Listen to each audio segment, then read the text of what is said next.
Good morning to all of you. Myself Mangesh from MTCT.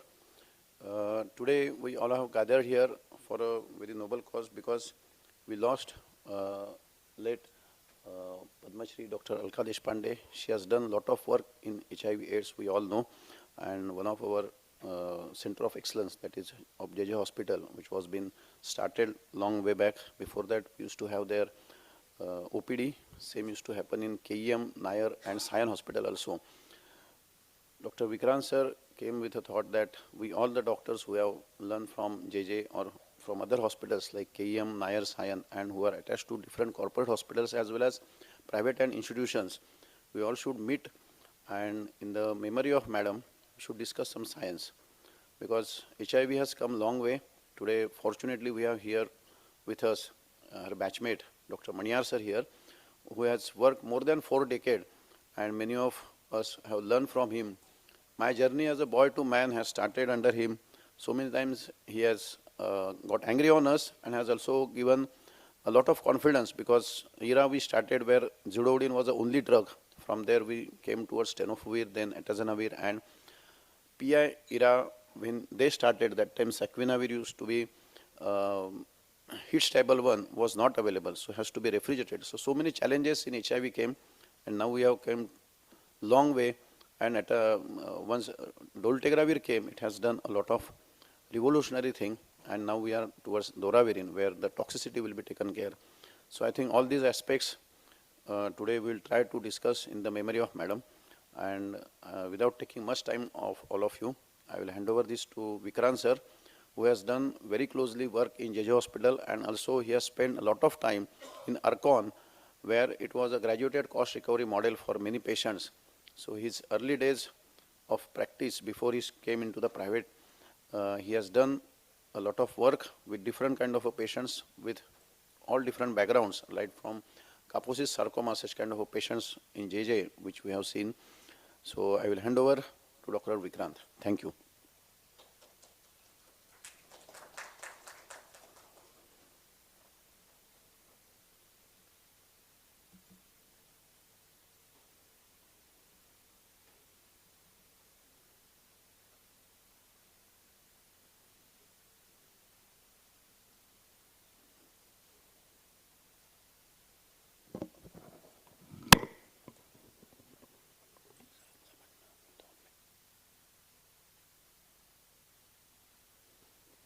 Good morning, everyone.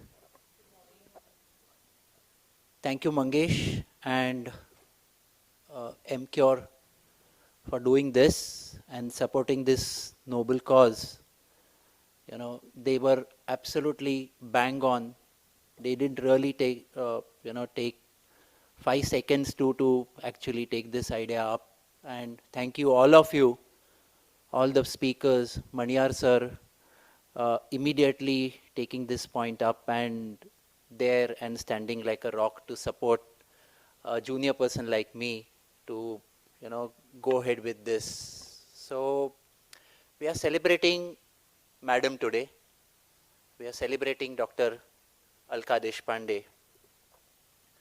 On December 30th, world said goodbye to an iconic member of the medical community, Padmashree Professor Dr. Alaka Deshpande. Fondly known as AKD Madam. I mean, if you're a GM site or studied in Grand Medical College, you would obviously know this AKD phenomena. She was a renowned Indian medical doctor, a social worker who dedicated all her life serving HIV and AIDS patients. She was a faculty member at Grand Medical College, Sir JJ Group of Hospitals, Mumbai, where she started the first outpatient and inpatient department way back in 1990. Her tireless efforts earned her Padmashree Award, which is the 4th highest civilian honor in 2001. I had the clinical and distinct privilege being her student at Sir JJ Group of Hospital.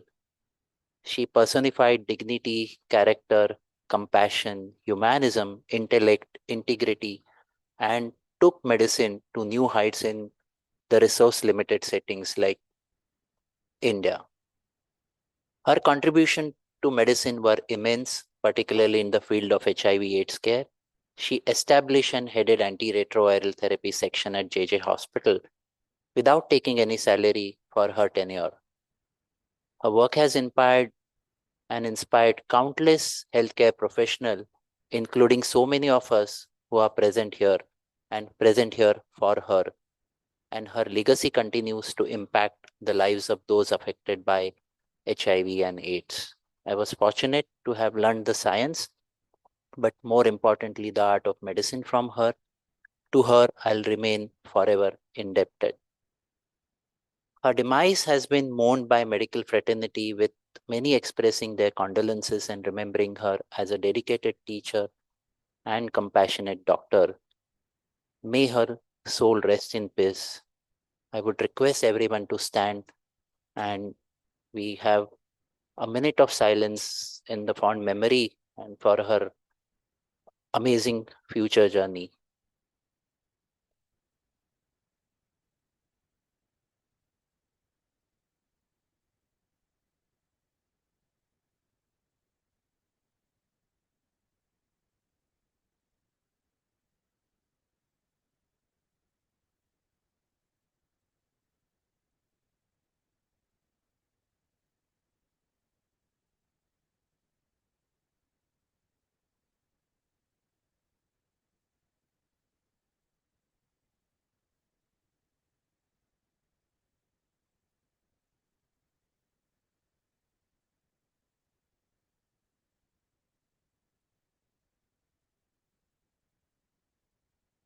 Thank you.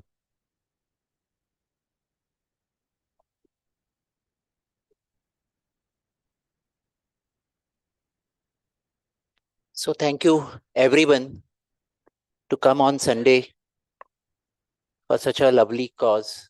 So the idea of this update was for people who are into clinical medicine, who are seeing HIV patients, and this is just to have an update what's really going on in today's days and age. We have most of the senior practitioners here who are into HIV medicine for quite a long time.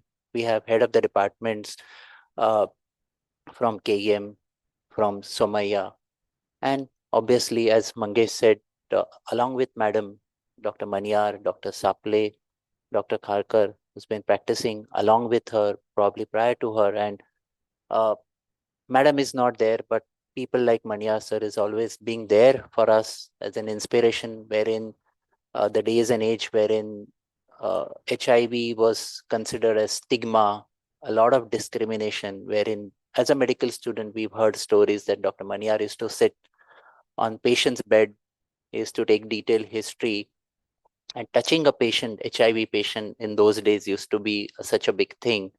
They were really aren't aware about the mode of transmission, and the the fear was so much in those days. He's really done phenomenal job. So he's being there, who's going to really open the session for us, and he doesn't require any introduction. All of us have seen him. He's as young as 81 and still batting on the front foot and giving a tough fight to people like Abhishek Sharma.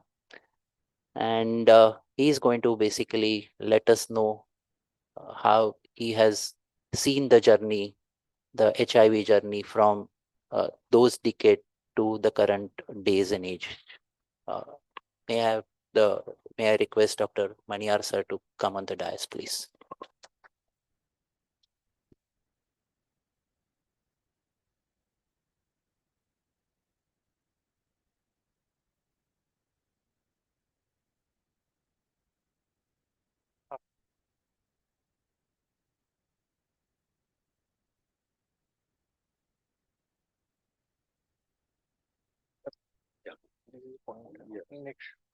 Or I can do it from here.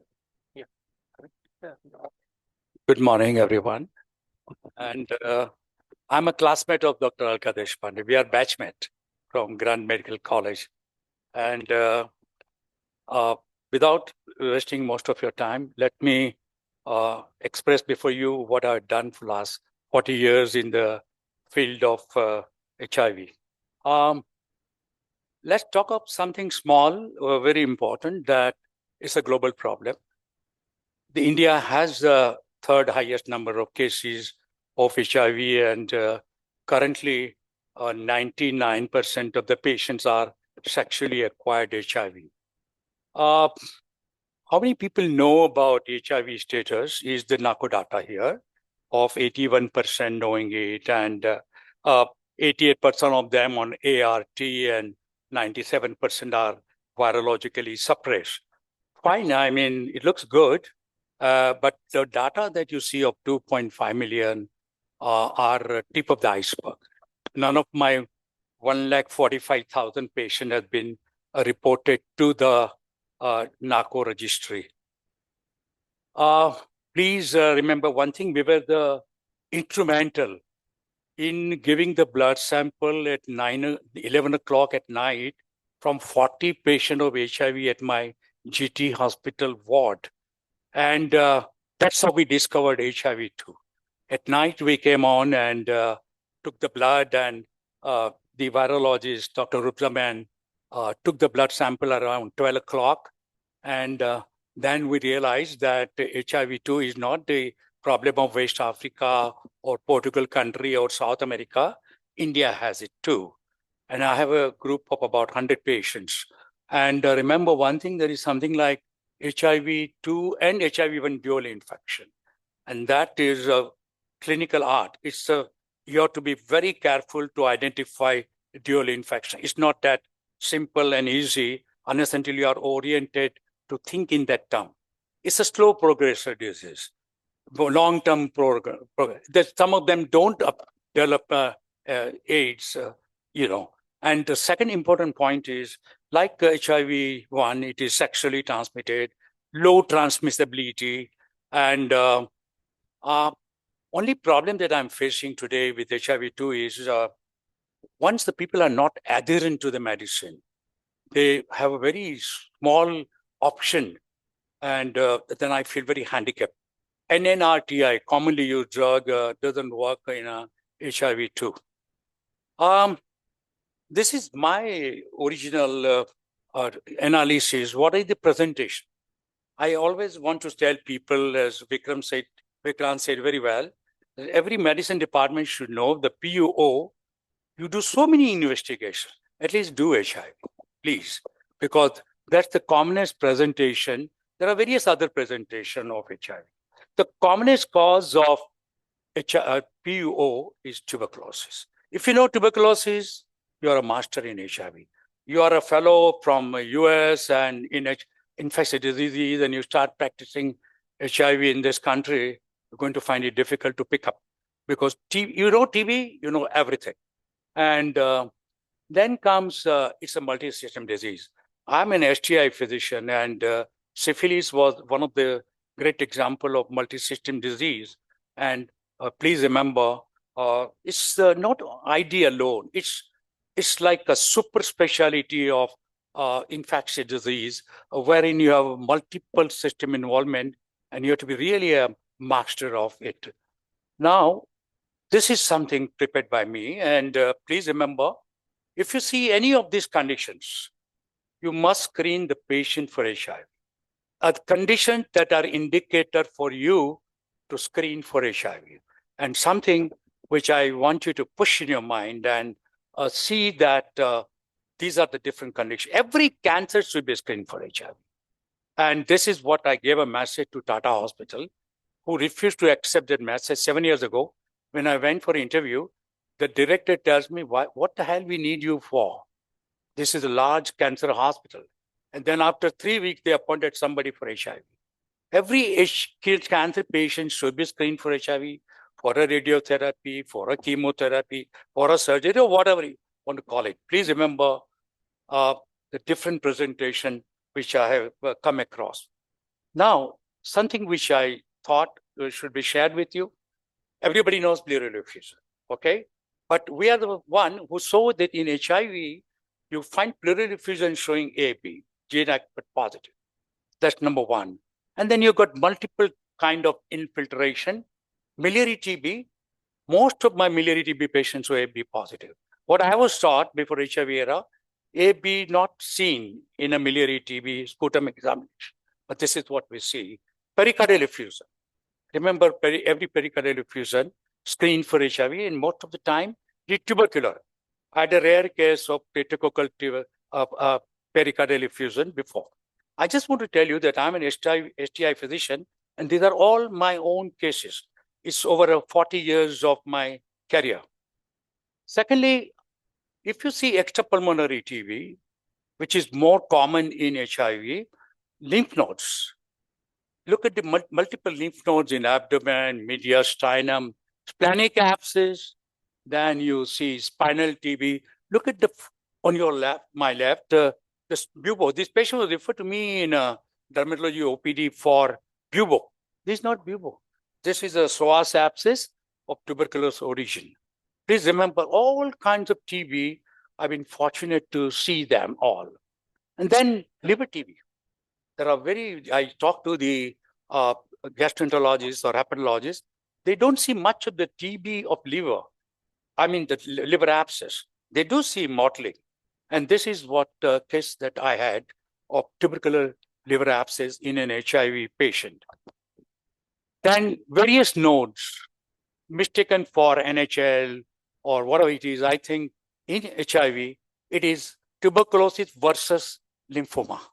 All the lymph nodes that you see, even you see inguinal lymph nodes, which is normally in an STI term different than tuberculosis. And then comes, this is the patient who was in United States, New York Infectious Disease Hospital for 2 months, OPUO, being treated as lymphoma. Patient got tired, came to Jaslock Hospital under my care, and you can see this prostatic abscess. I aspirated it and I saw AB. Look at you have to be very oriented. You just can't be having a flying around and don't give a mind your exercise. So this is the prostatic TB being treated for 2 months in US. This is the problem. No sensitization about tuberculosis in that particular section. And this is one of the look at it, it's an extensive TB. And then various TB here.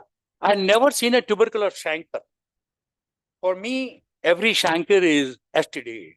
It's not STD. You can see vulval TB. You can see TB gamma. Now, look at on your left, this cold abscess in the sternum, and there is a herpes zoster scar. What do you need? You need to just not even screen for HIV. It's an algorithm. Tuberculosis, herpes zoster, oral candidiasis. It's an algorithm. It's obviously HIV. So these are the various kinds of tuberculosis that I have seen. And then multiple cases of tuberculomas and meningitis. All my patients, CHF gene expert positive, CHF gene expert positive, TB culture positive. Then comes 90% of the patient of HIV develop tuberculosis. Extrapulmonary tuberculosis outnumbers pulmonary TB, and you see a lot of cases of disseminated TB. Adverse reaction to the ATT are seen in over 60%. Most of them have hepatitis. And we don't wait for 4-time elevation of enzyme. By that time, the patient will be in autopsy room. You have to be very clever clinician. The moment the patient develops nausea, vomiting, after 72 hours or within a week time, you do SGO-DSGPT, it will tell you that please stop the culprit drugs. So this is something which I've seen in over 60% of cases. And interaction between ART and ATT should be kept at the back of the mind. And TB is one of the commonest iris that you will see. And then comes bacterial pneumonia. Gram-negative bacterial pneumonia, cavitary pneumonia. Please screen every pneumonia patient, if possible, for HIV. I was the person who raised a lot of objection in a Jaslock hospital. They don't screen everybody in, for HIV before they do procedures or in ICU. And then I realized I was wrong. That by doing this extensive testing, you pick up cases far immediately. That's what the new statement today. Test and treat, test and treat. And Then I withdrew I was stupid, so objecting about the HIV screening for everyone before angiography and so on. And now I realize, no, you should have done it. And then comes my favorite, PCP. I'm not a pulmonologist. I have now 6,000 cases of PCP being picked up. I smell PCP when I see a patient with a breathlessness, dry cough, and sometimes you have a normal chest x-ray, almost. Unless you have a high index of suspicion, you do ABG, arterial gases, you pick up. You understand me? And then your bronchial lavage. And these are a typical ground glass appearance of PCP. Very easy to treat, unless until you know that this is PCP.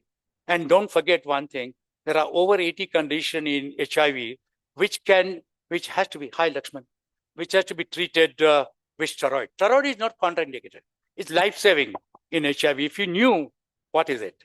You understand me? And if your SpO2 is 75% or so, oxygen alone is not going to work. You have to give steroid to improve perfusion. So this is something which I thought to bring to your notice. And if you're allergic to sulfur, I saw one of the lady doctor developing Stephen Johnson syndrome in KM, and I was invited. She was HIV positive, and I said, well, then the alternative is clindamycin, primaquine, and so on. But sulfur allergy is fairly common. We'll talk about that soon. And then comes COVID pneumonia. That reminded me of my PCP. They all look exactly like a PCP pneumonia. And that I thought I should show you as a differential diagnosis.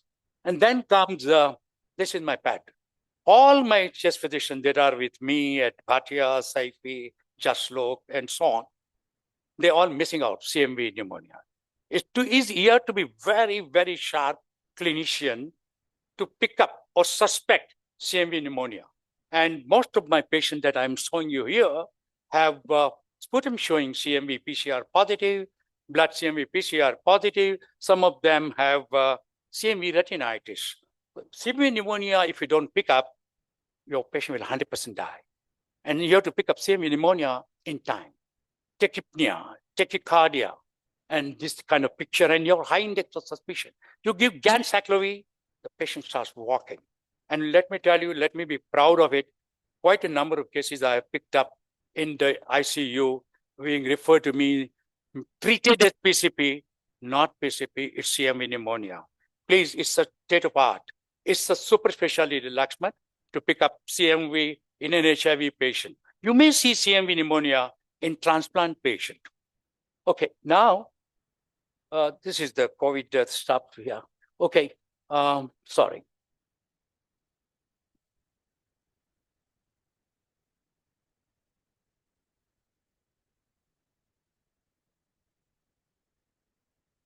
There's some problem. Okay. Sorry.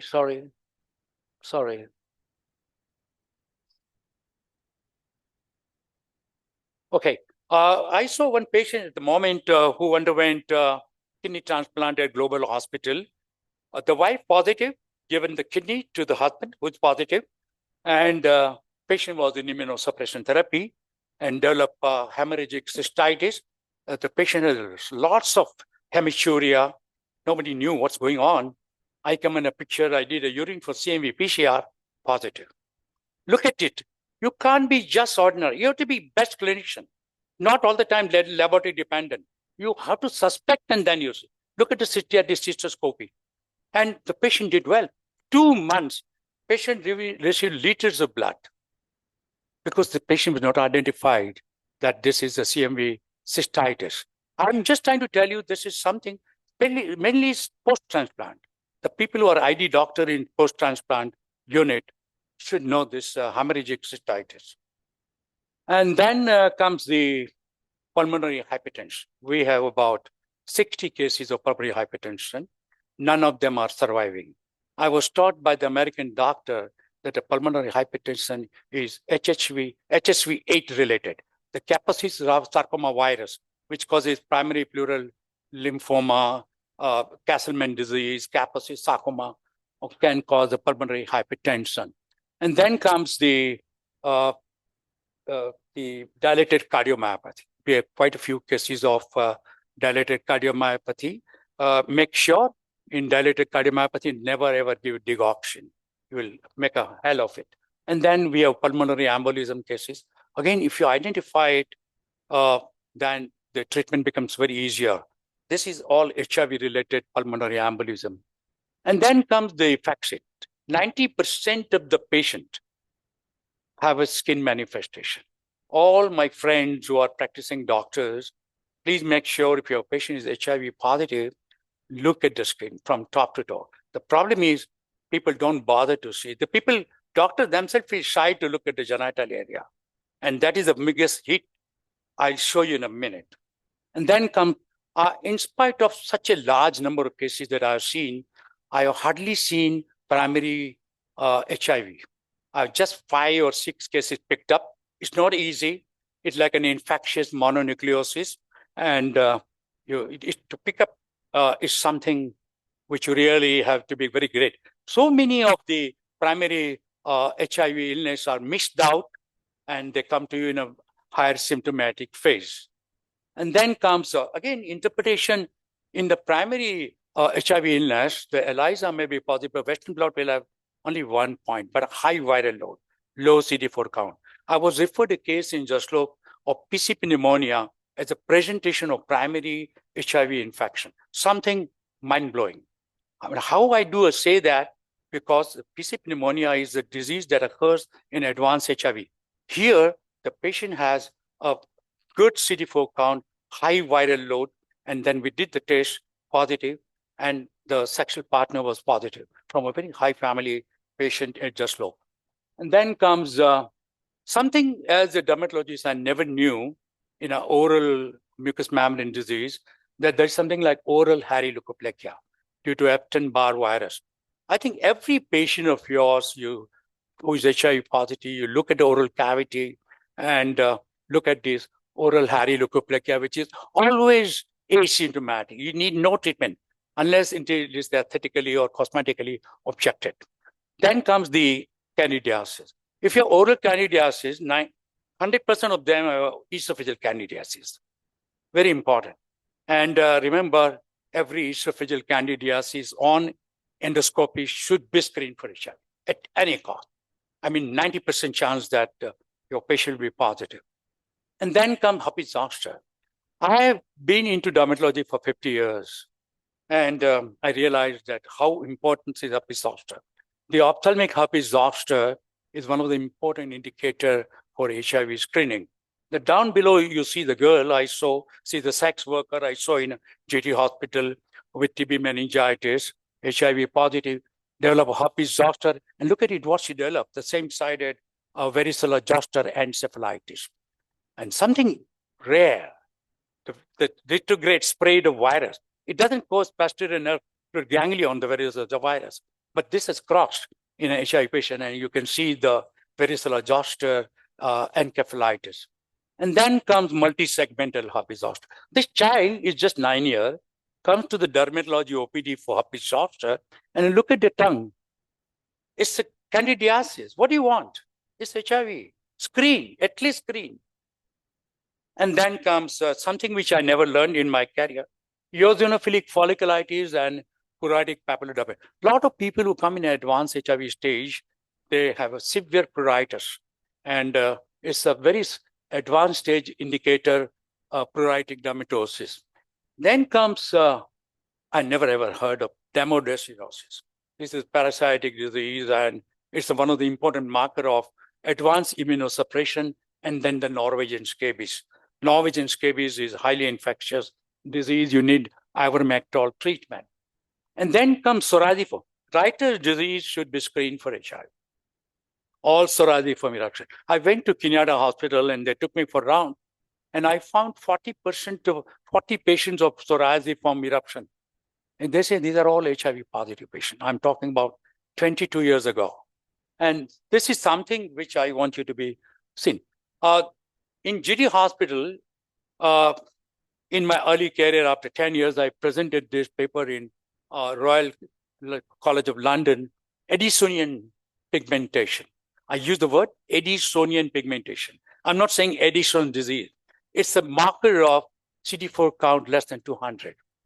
And it is quite often due to tuberculosis of suprarenal and black hairy tongue, adenocarcinoma pigmentation. Please make sure this is reversible.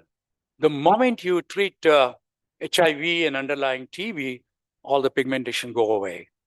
And then comes hypertrichosis, long eyelashes, alopecia, severe acne, and so on. And then comes, this is the patient of Ellie, what you see on your left. And both these patients are Ellie presentation of HIV. Please remember, Ellie can have a false positive, HIV positive, but this is not. This is the Western blot positive patient of, and then you see Porphyria cutaneous tarda as a presentation. Porphyria cutaneous tarda as a presentation. And a lot of my cases have photosensitivity or vasculitic gangrene in the acral area. And then comes pellagra. A lot of patients have pellagra changes because of nutritional deficiency. And I have a huge number of collection of avascular necrosis of fever. Avascular necrosis of fever. Please remember, is one of the important presentation in HIV. And then comes slim disease. The middle patient, which you see HIV arthritis, he was worked out in rheumatology clinic in Mahim, and file of about 200 papers for 1 and 2 years. Nobody did HIV. It was HIV arthropathy, migrating arthritis. And then comes parotitis, pyomyositis. I never knew what is pyomyositis as a presentation of HIV. And then all anorectal manifestation, any fistula in ano, perianal abscess, please remember as a presentation. Most of them are tubercular. And then comes ITP. I saw a patient in a pediatric ward with ITP, nothing else. It was the first presentation of HIV, idiopathic thrombocytopenic purpura. Please remember, even if you start treatment, the platelet count do not come up fast. It may remain low for 1 year, 2 years, 3 years, to the extent I've done sometimes plenectomy and whatnot, immunoglobulin and whatnot. And it takes its own time. But all the platelets, they are low. I've got a patient who's a doctor whose platelet count is 7,000 for almost 2 years. They are healthy. They are absolutely healthy platelets. Not to worry about the low platelet count. And then comes drug reaction. What I have written, just see that. 100 times common to have a drug reaction in HIV patient. Stevens-Johnson syndrome needs excellent ICU treatment.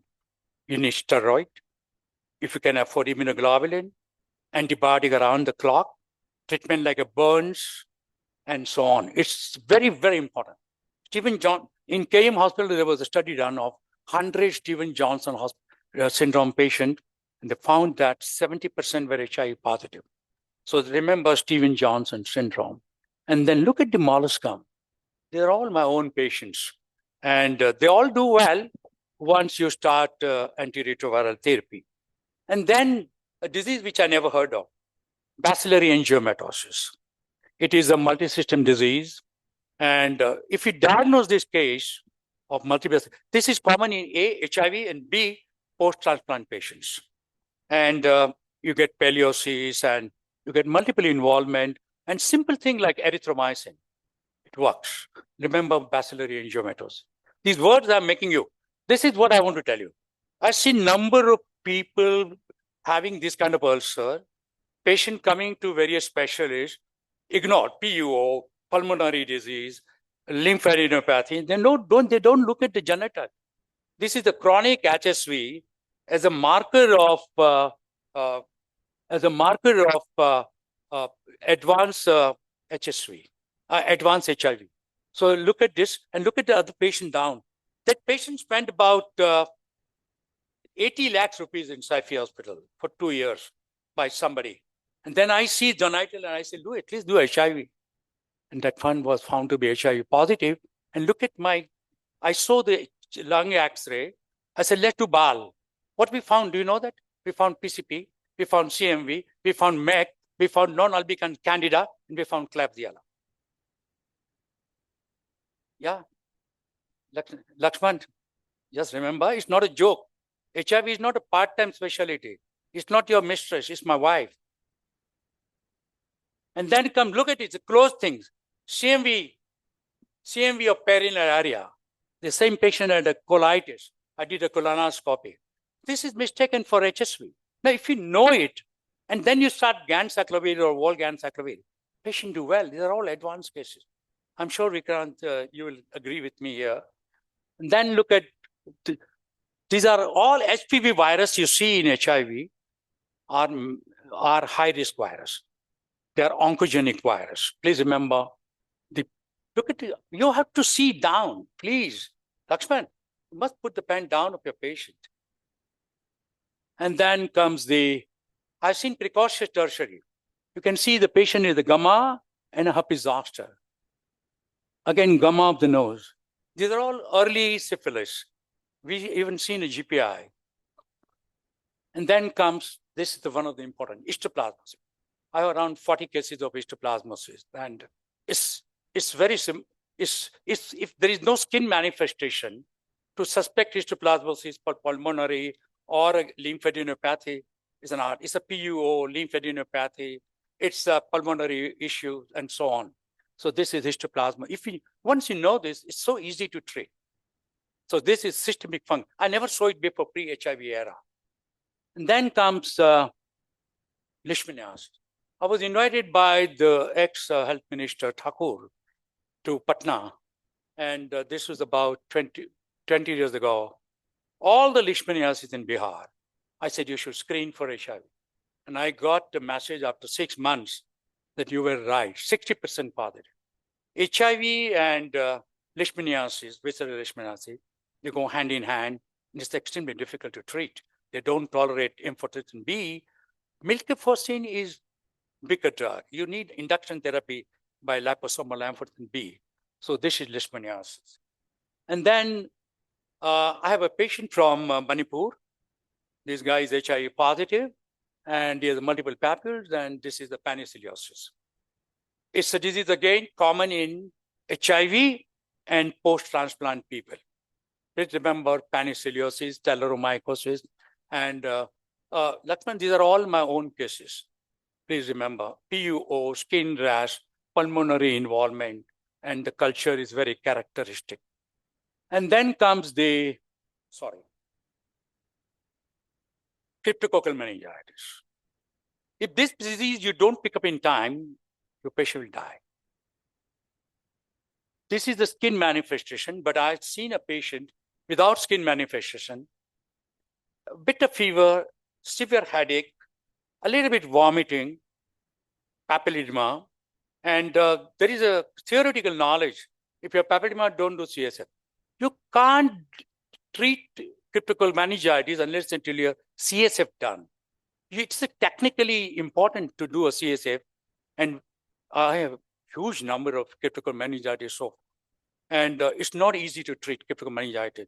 Every cutaneous cryptococci also, though they have no symptom, should be CSF studied, and you will see it positive for cryptococci. Cryptococci is one of the very closely married to HIV. I don't know. I have one patient in Jaslok who was a dentist, and he was from Goa, and I was called by neurologist to see the patient, and it was a cryptococcal meningitis, but HIV negative. We couldn't find the cause. He died. And then comes chronic diarrhea.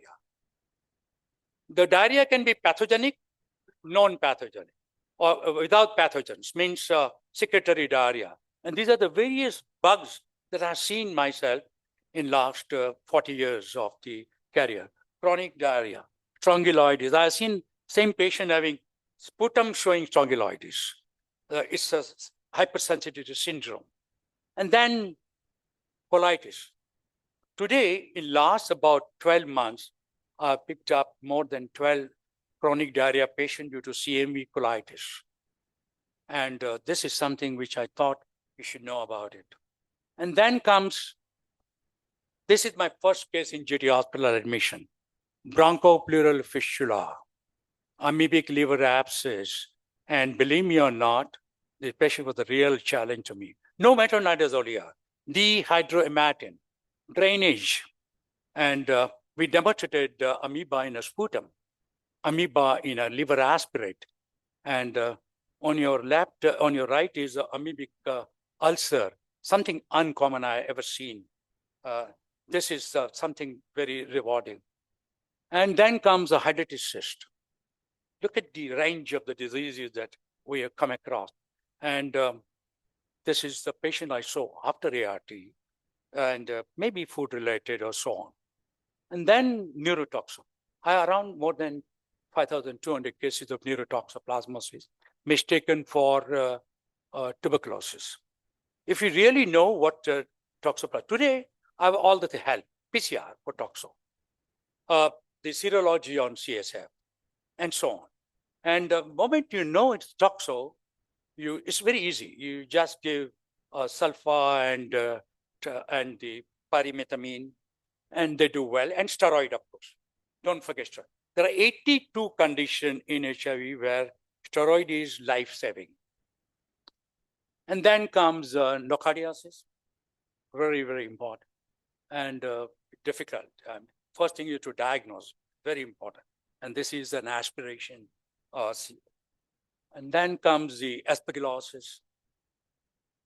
There's no diabetic patient, the non-diabetic HIV patient with a low CD4 count.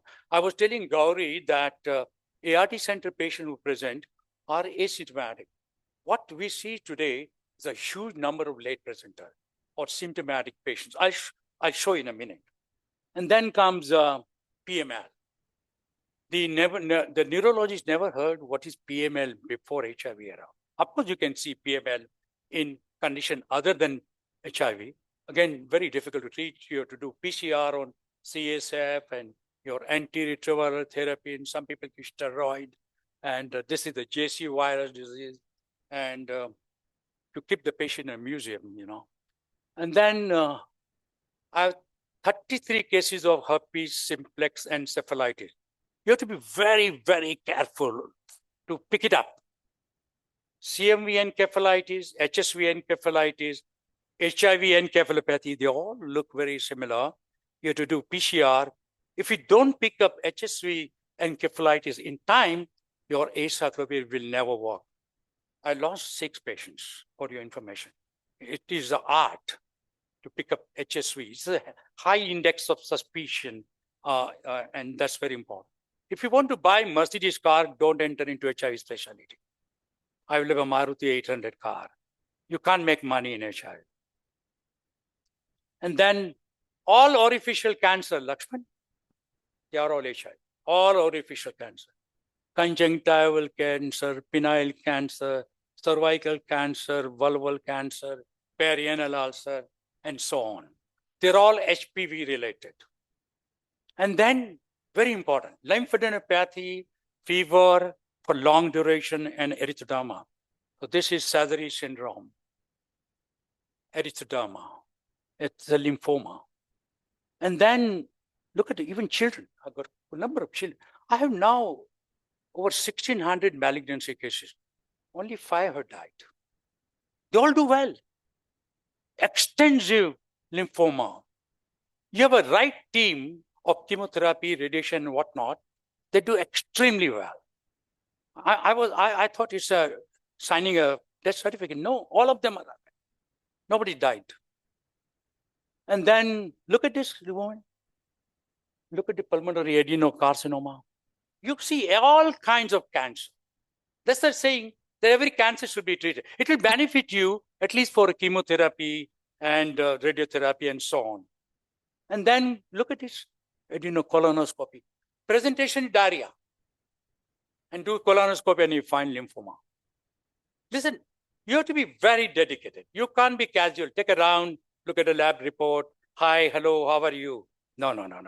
You must sit down and see the patient. And then hepatocellular carcinoma in a patient with HBV, HCV, and so on. And believe me or not, what's the secret? I don't know. Out of so many patients that I have only got 22 cases of Kaposi sarcoma. Of late now, I'm saying, look at the different kinds of Kaposi sarcoma. All are my patients. None of them are from Africa. and none of the patients are alive. They all died. We do paclitaxel, antiretroviral therapy, some or other. I got latest patient, Kaposi's pneumonia, Kaposi's retinal lesion, and so on. These are all my own patients. And please remember Kaposi's sarcoma, HSV8 virus. And we have written off. And then Vikrant is going to talk on management. I just want to say only small thing that I worked in a pre-HIV, a pre-ART era, very difficult. A lot of patients came to my GT hospital on a stretcher, gasping. Many of them, not one, many of them go home, not to the autopsy room. And we were the first to do autopsy on HIV patients. We have 450 patients done for autopsy. And I just want to tell you the triple drug, it changed the whole scenario. Look at the evolution. I worked for a leprosy initially. If I would have stayed in leprosy, I would have been a beggar on the road. The way the advancement occurs in HIV is beyond, it's the mind-blowing. It never ever happened in leprosy. And this is what I want to tell. Look at this advancement. Look at it. Month, every 2 months, every 6 months, every 1 year, and then implant and depot preparations and so on. And then triple therapy.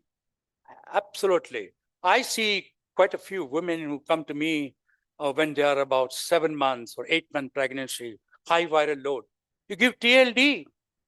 Absolutely. The suppression is in 3 weeks' time, however high viral load it may be. That's thanks to the antiretroviral therapy. And then, small thing, if you saw any patient with HIV today, start treatment. Don't wait. Patient may get lost. Patient may not come for a follow-up. Test and treat. It's the only answer to end HIV epidemic. And then, very important, this is something, if your patient is on Viraday, Vonavir, triple therapy, which are old, don't change it. Your patient doing well, don't go to TLD. I have a lady doctor, one of the very famous doctor in Pune. She's under my care for 25 years on nevirapine-based SZT and 3TC therapy. Perfect. I got so many patients. Don't unnecessarily switch over to TLD. That's my small message. That's the reason I opened up myself here. And then 2-drug therapy, Vikrant will tell you, why not? Why not 2-drug? I mean, that he will tell you. And then these are the 2 drugs which are available in the market. These are the different pigmentation I have seen. And these are hypersensitive reaction that you see here. And I was the first person who identified efavirenz-induced gynecomastia. So many cases I have now. It's reversible. You switch over to nevirapine if you want or anything else. But remember gynecomastia. This is nothing. I've seen people with a massive gynecomastia. And sometimes you need to do surgery. And look at different kinds of disfigurement. There are a lot of patients who were on D4T before, and they have an atrophy of the face, and it's permanent. You do all kinds of cosmetic correction, it doesn't help. And then today, integrase inhibitor, look at it, it is the one which has the highest range of weight gain. Please remember, integrase inhibitor. And then these are the different kinds of people. One of the women almost filed a suit against me, saying that she's an executive, and she was doing very well on efavirenz-based therapy, and I switched her over to TLD. In 6 months' time, she lost her figure. She said, "What have you done to me? I was doing so well for years. And you got tempted to the new therapy, and look at it, my cholesterol is going up and my sugar is borderline and whatnot." So this is a problem with, and you know what is the answer they say? Modification of lifestyle. Ye khana nahi, wo khana nahi, roj kudna, chalna, ye karna. And this is something. And then immunodeficiency syndrome, quite common. It can occur at any CD4 count, and low CD4 count more common. And it not necessarily occurred within 3 months' time. I've seen people getting immune reconstitution after 1 year, 2 years, 3 years. I've seen a patient with PML, immune reconstitution. And something please remember, there is no diagnostic test for immune reconnaissance syndrome. Most important point is, do you need to stop ART? I would say by and large, no. And then comes, these are my own collection of immune reconstitution syndrome symptoms: herpes zoster, the genital herpes, pyoderma gangrenosum. And you can see, this patient never ever had leprosy. They got first time manifestation of leprosy as an immune reconnaissance syndrome. And then TB, commonest, very common to have TB, and hypothyroidism. And then I have a case of PCP, the iris, something, again, you have to be very, very oriented to pick it up or think about it. And then PMN, CMV retinitis, rhabdomyosarcoma. Then you have a, iris condyloma acuminata. And then this is what I saw recently: melanoma. And the other one is pigmented conjunctival squamous cell carcinoma. And then one subject that taught us what is drug-to-drug interaction is HIV. There's a huge website, the Liverpool website, they call it as. So every drug that you use in HIV, you must know drug-to-drug interaction. Otherwise, the therapeutic level of ART will sort of suffer, either low or very high. That's what I thought you should know about it. Because Vikrant is going to talk to you, but just I thought, most important thing that I was talking to Gauri was late presentation. 50% of the patient developed late. Either they knew HIV status or they didn't know HIV status. They come late. And that's a commonest problem worldwide. And what do you mean by late presentation? Age-defining illness, low CD4 count, and so on. They are the biggest cause of morbidity, mortality. Plus, they transmit HIV infection. That's epidemiologically very important. And I always have seen that if you want to miss out, I want to see that people don't late present, all the HIV indicator condition should be kept in your mind and do the needful. Yeah.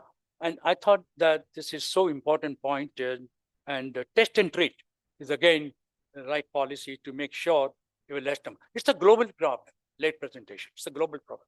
At any given time, patients in Jaslo, Saifi, and so on, they're fairly sick. They're fairly sick. And you have to be, again, very, very elegant. You just can't be lagao or polytherapy or polypharmacy. And then you can see India, almost 65% people present late. And this is a global problem. That's what I want to tell you about late presentation. And then aging. What is most important? You're doing very well. You live so long with HIV. There is no problem on that. But then what's the problem? The comorbidity coming up. Today, most of the patients are over 50. The problem is the comorbidities that is coming up. And what is the sort of challenges on that is that people die not of HIV. People die of the comorbidities that are not well managed or skillfully managed, and people can die. And this is something, and what's more important is with the multiple comorbidities, you have polypharmacy, drug-to-drug reaction, pill burden, and the patient then become not adherent to the medication properly. So I thought that this is something very important, and it involves multi-system. You have to have your team. That's what I luckily have it at Just Look. We have a team. You have to have. I got 3 patients now. Today I took around in Just Look and came. They undergone bypass. Okay, all are operated. But I'm trying to tell you, it's a teamwork. And HIV doesn't kill you. What kills you is the comorbidities and frailty.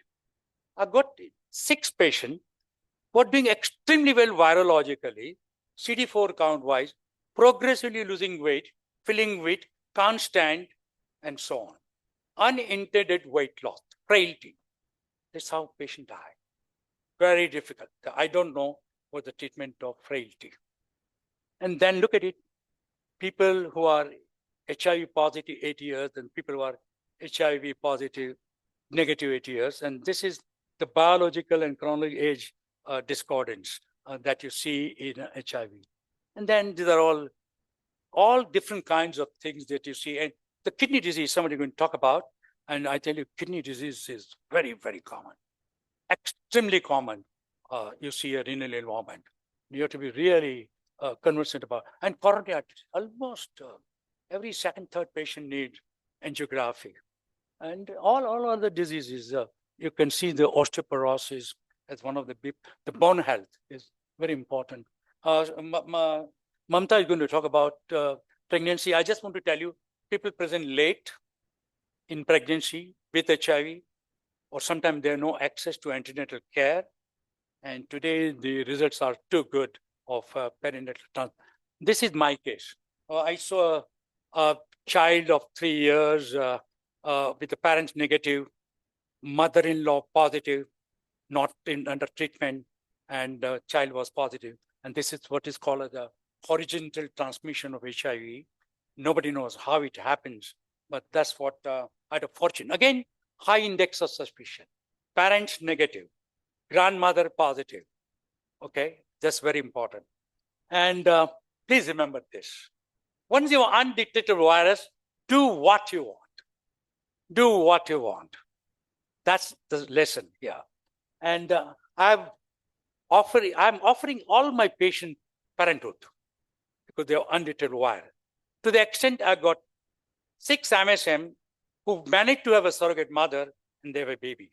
Positive, they are positive and they have a surrogate mother and they're positive.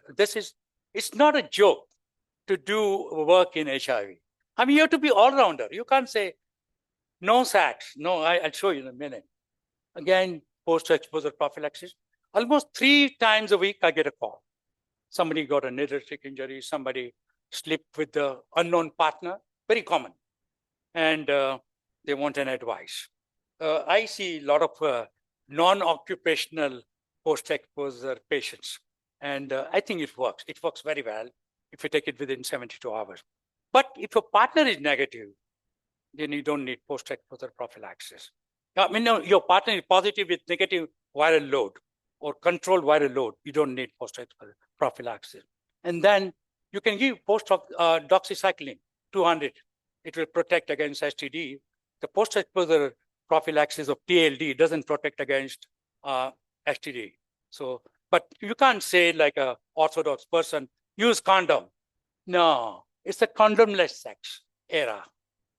So different time. I went to Raymond, the manufacturing condom manufacturing unit, to talk to the executives. And I said, you need ultra thin condom, colored condom, dotted condom, flavored condom.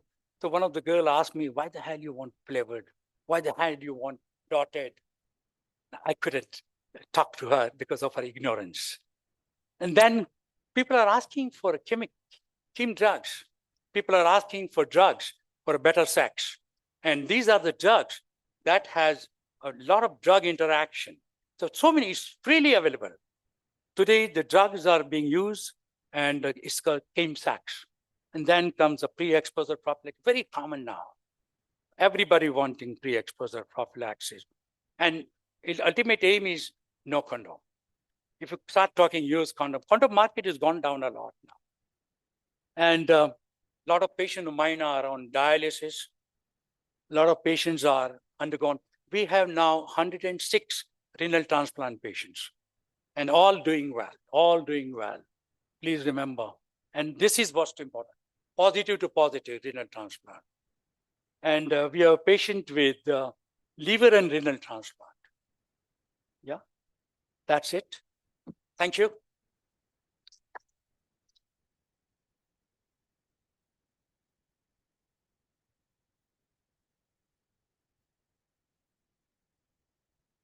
So that was some masterclass. So we had the journey of 40 years and rich clinical experience was absolutely exhibited to the T and phenomenal. Cases like gluteal herpes simplex, also a learning lesson that we are doing something wrong. We are still seeing cases of CMV. That means probably there is some problem. We were taught as a medical student that CMV you would generally see when the CD4 is less than 50, and seeing CMV in 2026 with HIV, there is something wrong. So at least it takes away the myth that there are no new HIV patients, right? So could I request Dr. Falguni Madam to present a memento to Sir as token of our love. Maniar Sir, please. Thank you very much.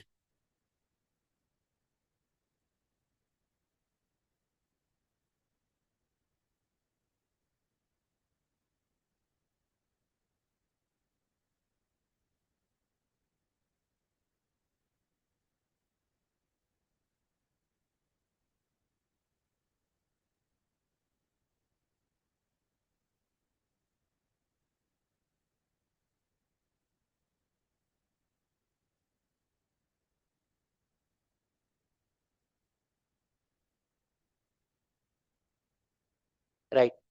So after we have not the gist, the entire encyclopedia of HIV virus from its beginning to now, we're going to have topics wherein we are simplifying. There are a lot of medical students and residents who are also attending this online. And so we thought of having topics wherein we give a basic gist about each and everything about it.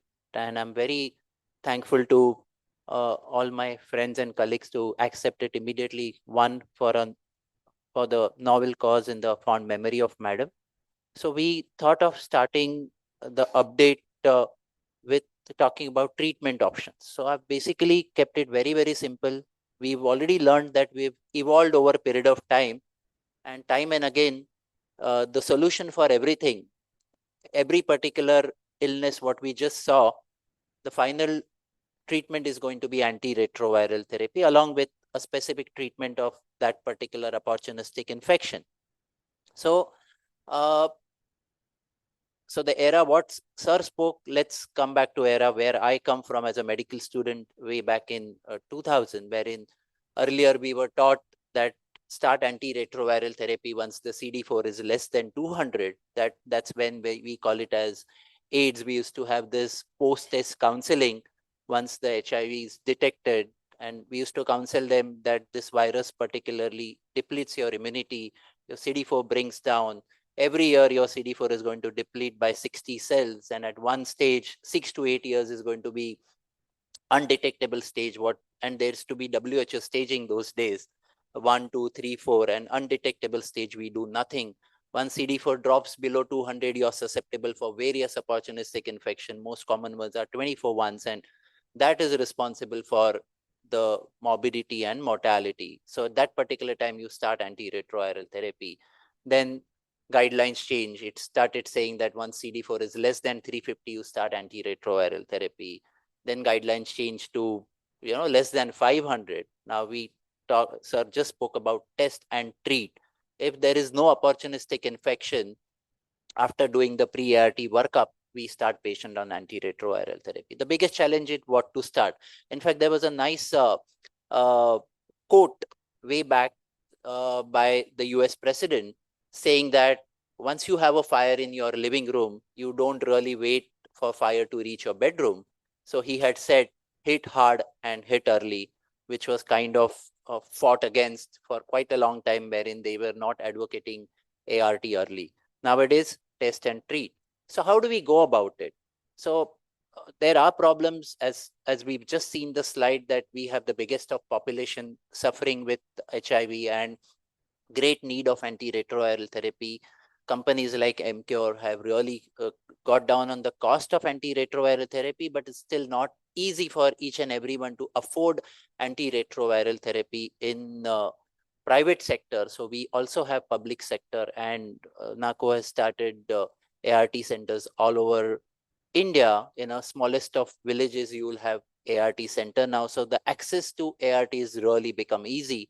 So, maybe a decade ago, we used to have a lot of problems when we used to use XYZ drugs because of the adverse drug reaction, we used to prefer ABC drug, which was not available in the ART center. Now probably it is uniformly available and people have access to the best possible ART. People like residents and students, once patient comes to you, once we've done the pre-ART workup, if we have opportunistic infection, we wait for ART to start because of obviously risk of something called as immune reconstitution inflammatory syndrome. And once we are about to start, what do we start with? So what are the different options available? We've already seen the slide. The basic dictum is we pick up two drugs from something called as NRTI, and we pick up a drug from what we call it as INSTIs or integrase inhibitor. Earlier days, way back, we used to pick up two drugs from NRTI group and we used to pick up one drug from NNRTI group. So we used to generally start patient on zidovudine, lamivudine way back, and then we used to start on nevirapine with the caveat in mind that CD4 less than 250 in male, CD4 less than 400, risk about hypersensitivity reaction, hepatotoxicity, gone those days. Then efavirenz came into picture. We started with high dose of efavirenz. Then we started reducing the dose with TB, without TB. Nowadays, we talk about 400 milligrams of efavirenz, gone those days with neuropsychiatric manifestation, dyslipidemia. Then integrase inhibitor came into picture. We started giving integrase inhibitors in private practice in ART center. It wasn't really available. Now, uniformly, we pick up two drugs. Preferably, earlier we used to use tenofovir emtricitabine combination. We started saying, in fact, there was a nice presentation in one of the conferences saying that all is not well with TDF. We started having bone toxicity. We started having renal toxicity. We started seeing patients like Fanconi syndrome, renal tubular acidosis.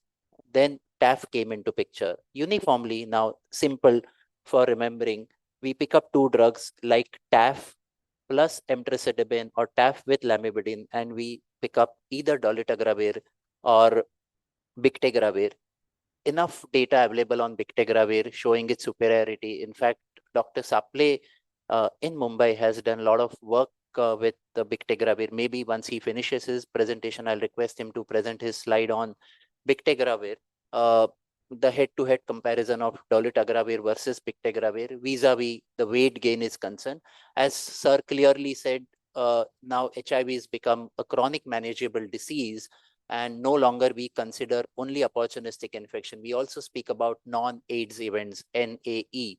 So we have to take into consideration other illnesses, and we all know that obesity is one of the risk factors for most of the metabolic disorders. In fact, on the third floor here in the same building, there is a conference going on injectable semaglutide. So nowadays we speak so much about semaglutide, tirzepatide, everything to do with the weight gain. Forget about the cosmetic issues about weight gain. There are people who are demanding tirzepatide for cousin's wedding and for Sangeet. That's a different issue. We are talking about the non-AIDS events which are associated with metabolic complication related to obesity. So we need to have a molecule which will give us a pleiotropic benefit, not only control the HIV virus, but we also need to have better drugs. The problem, diabetes is so common in India. We are the diabetes capital of the world. Most commonly used drug in diabetes is metformin.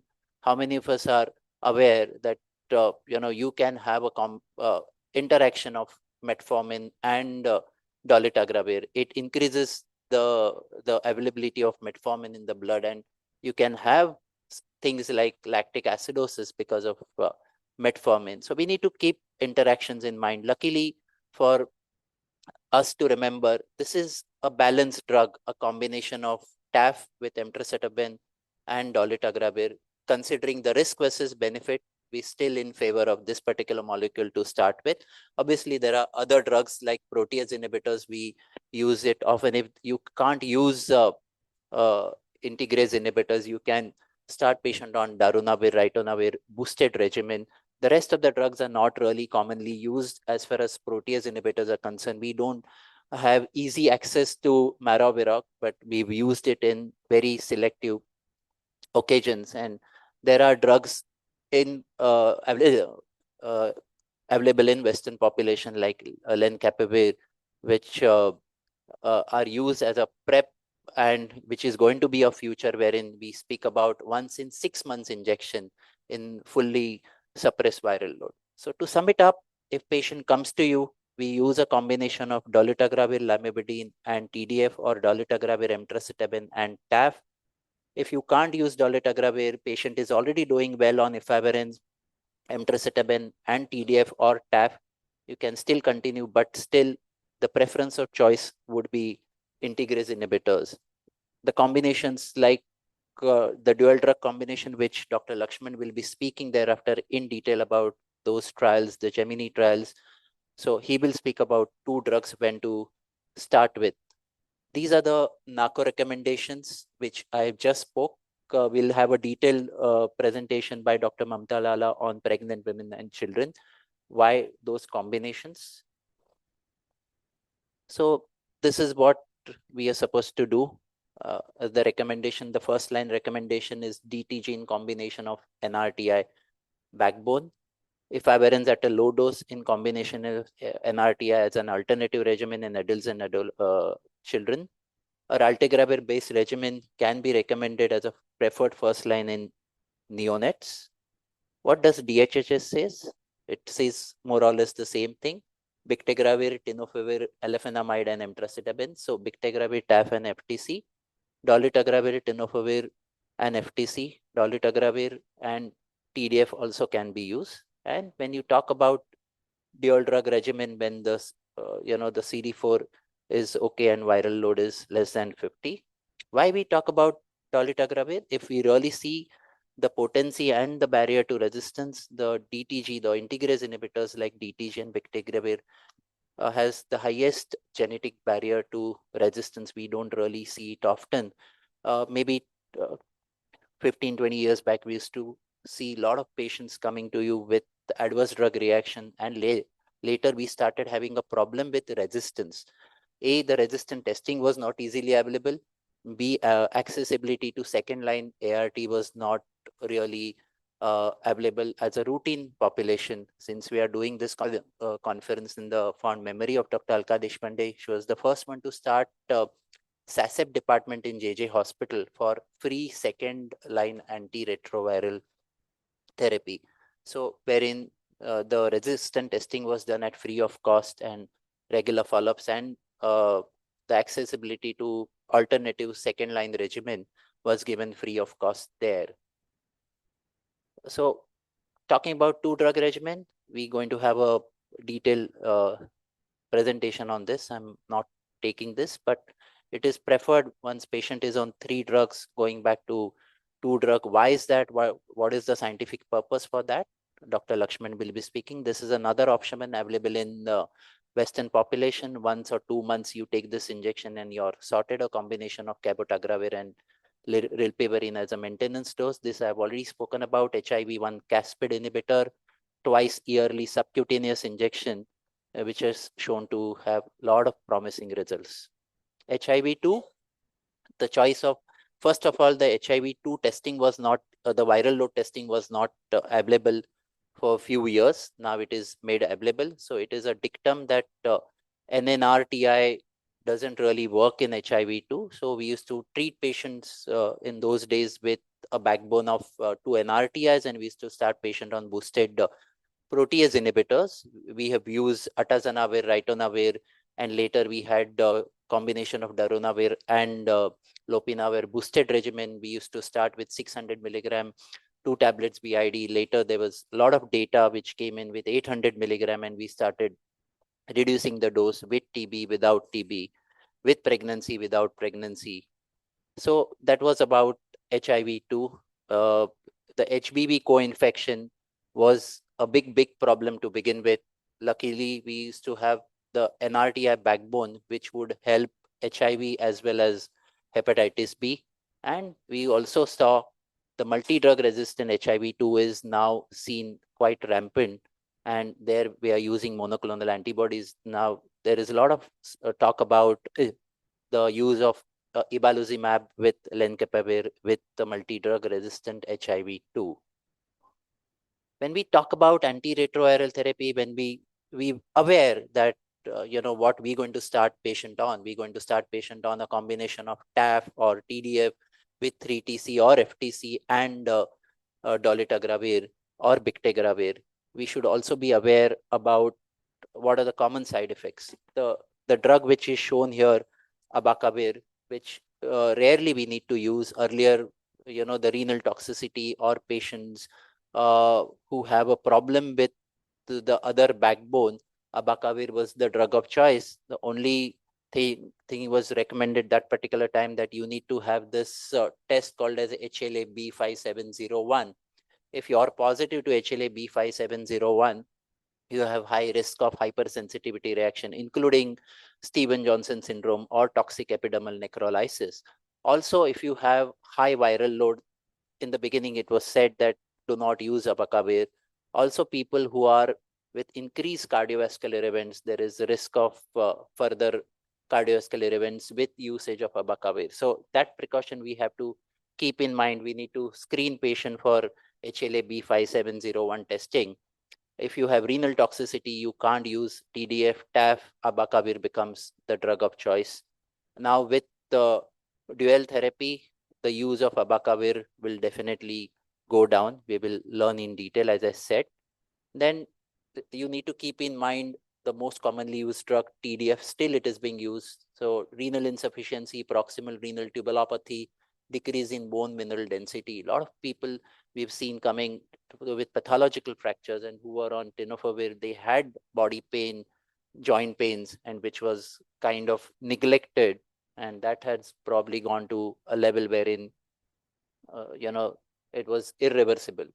TAF, now the main drug of choice, you have less renal and bone toxicity as compared to TDF, but you have problems with weight gain and changes into the lipid levels. So lipid becomes an important factor, as we already discussed about non-AIDS events. So your levels, especially the LDL and triglyceride, it becomes an important factor, like what we've seen with efavirenz. 3TC generally well tolerated. Rare cases of pancreatitis. If you have symptoms of pancreatitis, keep in mind a side effect secondary to lamivudine. Other drugs also we need to keep in mind. If somebody is diabetic, most commonly used drug like DPP-4 inhibitors, sitagliptin, vildagliptin, linagliptin.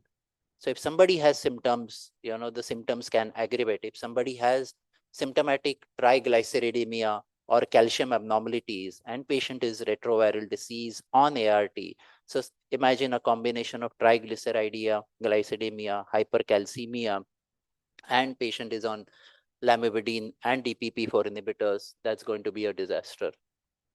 Drugs like emtricitabine, well tolerated. The only thing you need to keep in mind, hyperpigmentation of palms and soles. It is cosmetic. There is no specific treatment required. We don't use zidovudine often, but there are still patients. We know the side effect of zidovudine is secondary to mitochondrial toxicity. You have bone marrow suppression. You can have myopathy, lactic acidosis, hepatic steatosis, and lipoatrophy. As a part of chronic illnesses now, there is a lot of spoken about hepatic steatosis. Nowadays, we talk it as MAFLD. Stabudine, we no longer use it. We've already seen pictures of lipoatrophy and lipodystrophy. Then coming to NNRTI's group, efavirenz was used so much. We've seen neuropsychiatric symptoms like vivid dreams, rash, depression. So you need to have monitoring of mental health.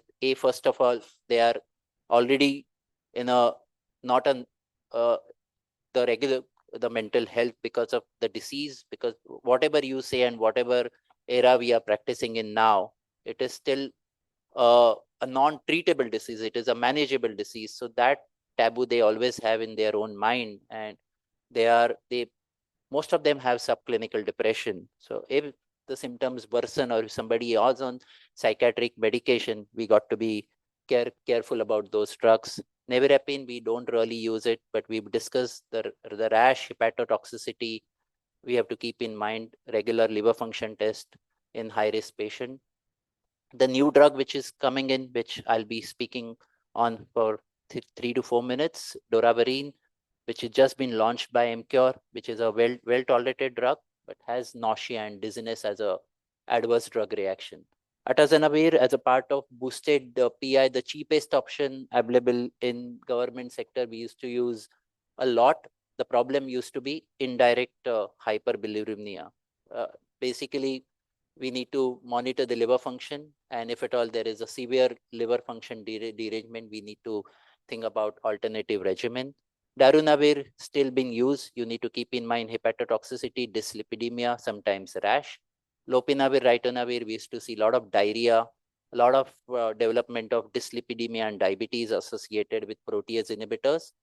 And the most commonly used, the drugs what we are using with dolutegravir, we see insomnia, headache, significant weight gain, and very rarely we see neuropsychiatric symptoms.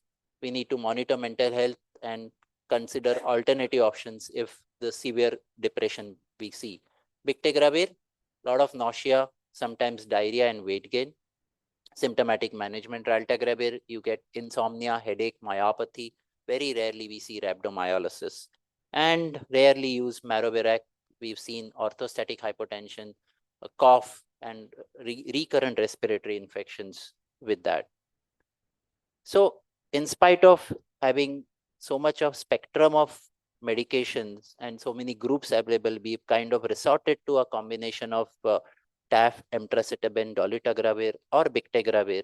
Is there any the gap in the ART regimen? If we really get into the details, when we spoke about all is not well with TDF, we have TAF, but still there is a problem with TAF.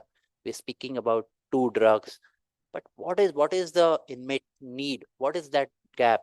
One is the tolerability challenges, the resistance and durability, the adherence barriers. We have limited resistant testing for common population and the comorbid conditions. So probably to answer that, we recently have this NNRTI launched by MCure, available in Western population from before. It's a third generation NNRTI. It has enhanced safety and tolerability as far as the dyslipidemia is concerned, the neuropsychiatric manifestations are concerned. It has a better resistance profile. It is once daily regimen, which doesn't require any, it doesn't have any food interactions or any food restrictions which are required.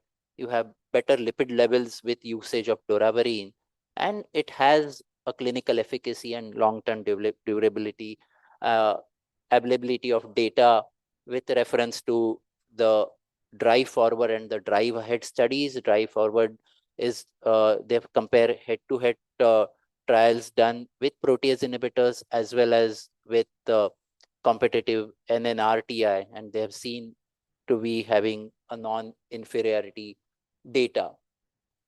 The combination of islatravir with doravirine is a future option which is coming up now. It has been approved by FDA, and they are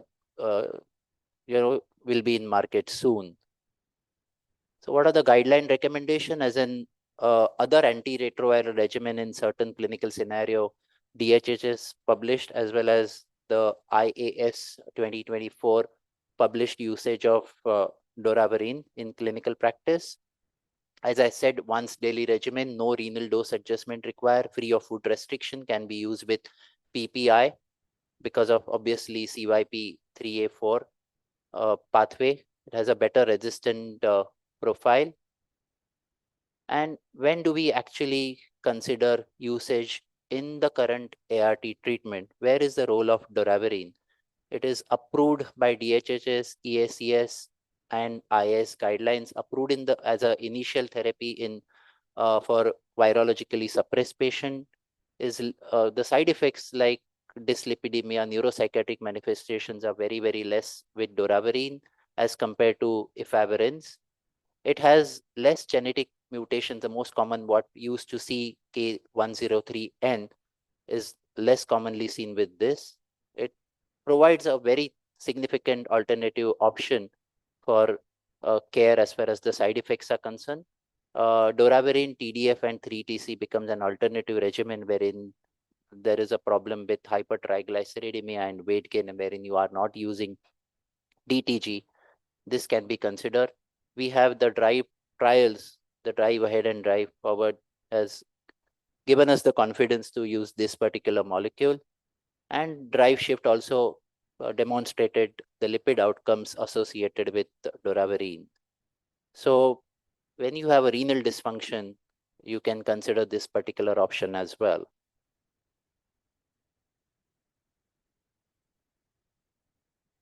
So to summarize what global and national guidelines says, it's still INSTI-based regimen. Dolutegravir or bictegravir remains as the first choice. 2 drug therapies in selected patient, we're going to hear about it.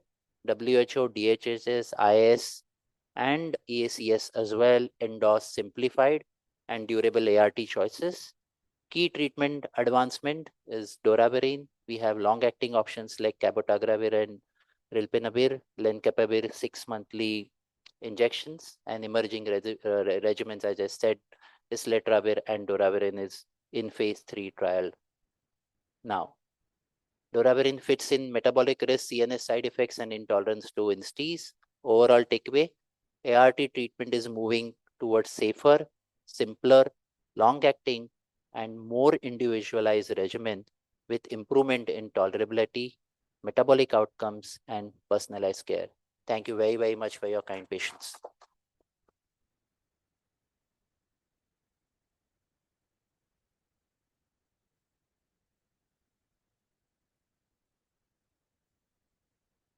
Maybe we can have discussion during the lunch time. Without wasting any time, it's my pleasure and honor to invite Dr. Laxman Jessani, who's my very, very dear friend, practicing at Apollo Navi Mumbai. He's an associate professor in infectious diseases and mighty doing a great job. Very dear friend. He's my phone call away for a second opinion in any troublesome patient. I, bat that patient to Laxman and he easily takes it. So, and not only Laxman, I would make a note of Dr. Anita, Dr. Kirti. Everyone did not really question a bit. In 2 seconds, they said, yes, we coming for this update. So I thank everyone, Dr. Mamatha, everybody, Dr. Kanishka. So thank you very, very much. He is going to speak about dual antiretroviral therapy. Laxman, over to you.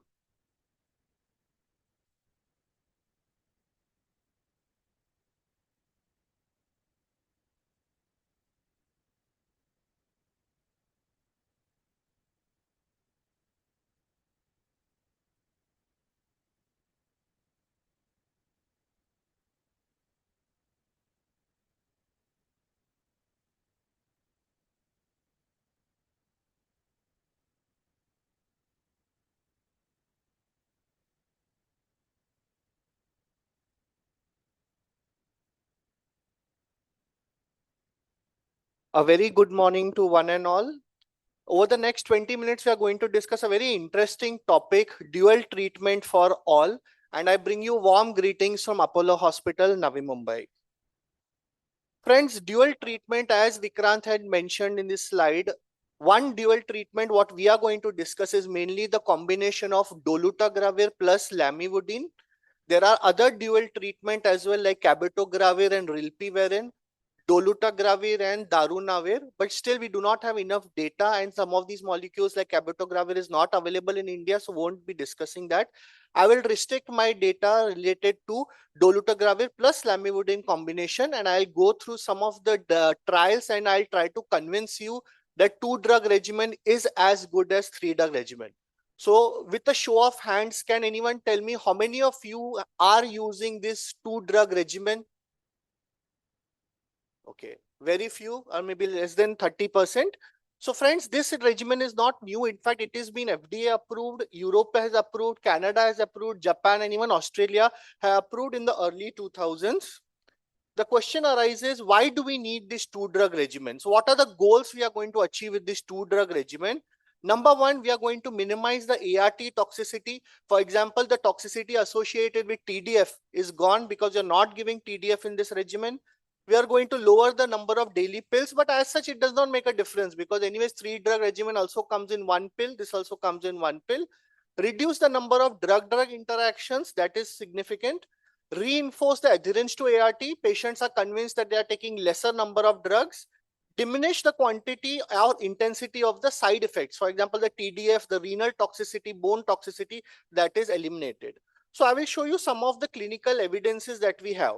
So the first question in everyone's mind is, does dual regimen have long-term efficacy in HIV naive population? When we say HIV naive population, means a patient who is diagnosed as HIV, not on any ART, and now should we start him on 2-drug regimen or should we go for a 3-drug regimen? So there were these two important landmark trials, which was Gemini 1 and Gemini 2. So what they did there, they compared two arms. In one arm, there was only 2-drug regimen, that is dolutegravir and lamivudine. And the second arm was a typical 3-drug regimen, which is TDF, emtricitabine, and dolutegravir. And they looked at 48 weeks, that is almost 1 year, how is the results. So as you can see over here, these were the HIV patients, and this was the eligibility criteria. Now, it is very important whenever you use a 2-drug regimen, the baseline viral load should not be more than 5 lakh. If it is more than 5 lakh, this regimen is not in question. The patient should not be having any hepatitis B co-infection, because remember, we are not giving tenofovir in these patients. So you have to rule that out. Make sure those patients are not having TB. Why? Because again, when you give rifampicin, the dolutegravir levels are lowered. TDF is not going to help over there. So that is why make sure that TB patients are excluded. And importantly, the patient does not have any severe resistance mutations.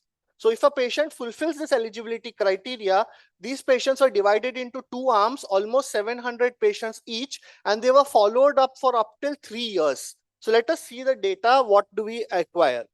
Now, when we see at week 48, when we look at both the arms, look at Gemini 1 and Gemini 2, the blue bar is your 2-drug regimen, the red bar is your 3-drug regimen. This is Gemini 1 and this is Gemini 2. Is there any significant difference? Absolutely not. When you talk about the viral load, this is the viral load less than 50 copies. So at week 48, that is after 1 year, the viral load suppression was almost similar in both the arms. And if you look at the long-term effects about the viral load, as you can see, both the graphs are going along the same way. There is no difference in the viral load suppression, whether it is a 2-drug regimen or a 3-drug regimen. And when it comes to the adverse drug events, again, the adverse drug events, you can see in both the arms of almost 500 patients, the adverse drug events was more or less similar. There was nothing specific. So this clearly shows that the 2-drug regimen does not have any significant side effect. So this was at week 48, that is up to 1 year of treatment. So let us go a step further. Let us see now at week 96, that is at approximately 2 years, how is the efficacy. So again, this is the viral load data at the end of 2 years. And you can see when they have followed up for 2 years, the viral load suppression is pretty good. It is still around 88 to 85%. You can see almost 96% of the patients were retained in the treatment. There was some loss to follow-ups. There were some patients who had adverse effects, so they were lost out. But still, the viral load continued to remain suppressed in almost 90% of the cases. And this is just a snapshot to show you the 2-drug regimen, the blue bar, the 3-drug regimen, the 3-drug regimen in the orange bar. You can see the percentage of virological suppression was almost 91% versus 93%.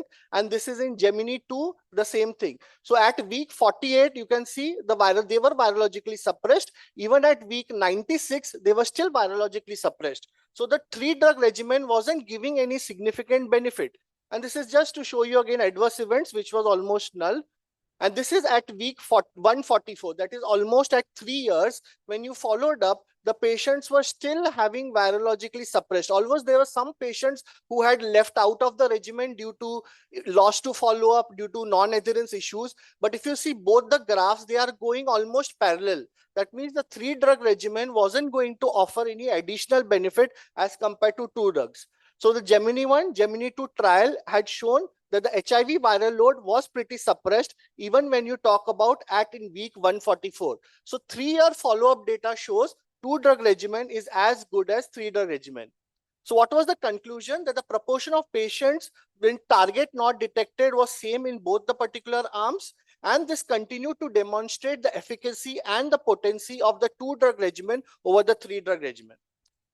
Now the next question comes to your minds. Okay, these are HIV naive population whom you have just started the 2-drug regimen and the 3-drug regimen. What if my patients are already on 3-drug regimen and now I want to switch them to a 2-drug regimen? So can HIV experienced patient on triple regimen be shifted to a dual regimen with the similar efficacy? So to answer this, there was this Tango trial. In this Tango trial, what they did, again, these were the patients who were already on 3-drug regimen. They were on stable TAF-based regimen. So they were on probably TAF, dolutegravir, emtricitabine, or TAF, dolutegravir, lamivudine. And then they were randomized into 2 groups. One was told to continue with the same regimen up till week 96 and continue till week 144. And this other half was switched over to 2-drug regimen. So patients who were triple drug regimen, they were switched to 2-drug regimen and then they were followed up. And at the week of 144, even this 3-drug regimen was switched to 2-drug regimen. And what were the results? The results were astoundingly beautiful, because if you see the 2-drug regimen and the 3-drug regimen, the proportion of virological suppression was almost similar, 93 to 92%. That means even if your patient is on 3-drug regimen, and suppose you feel that the patient is having toxicities of tenofovir, or patient is on abacavir based regimen and you cannot give because of cardiotoxicity, just remove the tenofovir or the abacavir, just give them plain dolutegravir plus lamivudine, and they show very good results. So the results from this trial showed that 2-drug regimen was non-inferior compared to a 3-drug regimen at week 148. And I will show you the data ahead as well, which will go up to week 144. So this was just a snapshot showing the virological suppression. So virological suppression less than 50 copies was similar at week 48, and this continued up till week 96. So there were a significant number of patients who were continued to have virological suppression even at the period of 96 weeks, which is approximately 2 years.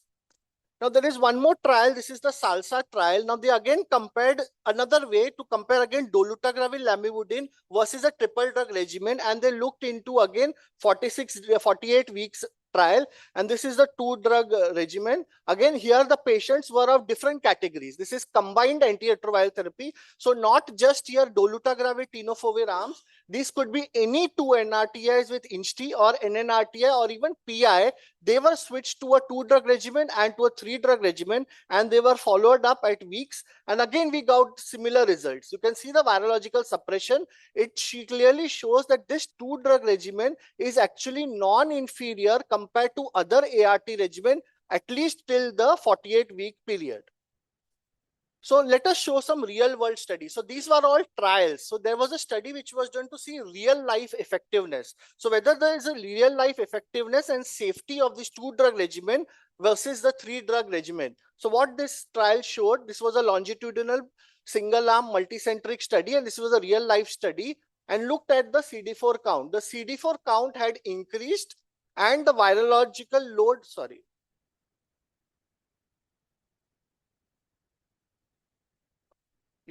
and the viral load was suppressed. So what did this show? That the dual drug regimen was an effective, safe, and a satisfactory strategy for rapid or immediate initiation and achieves a high rate of retention within healthcare system.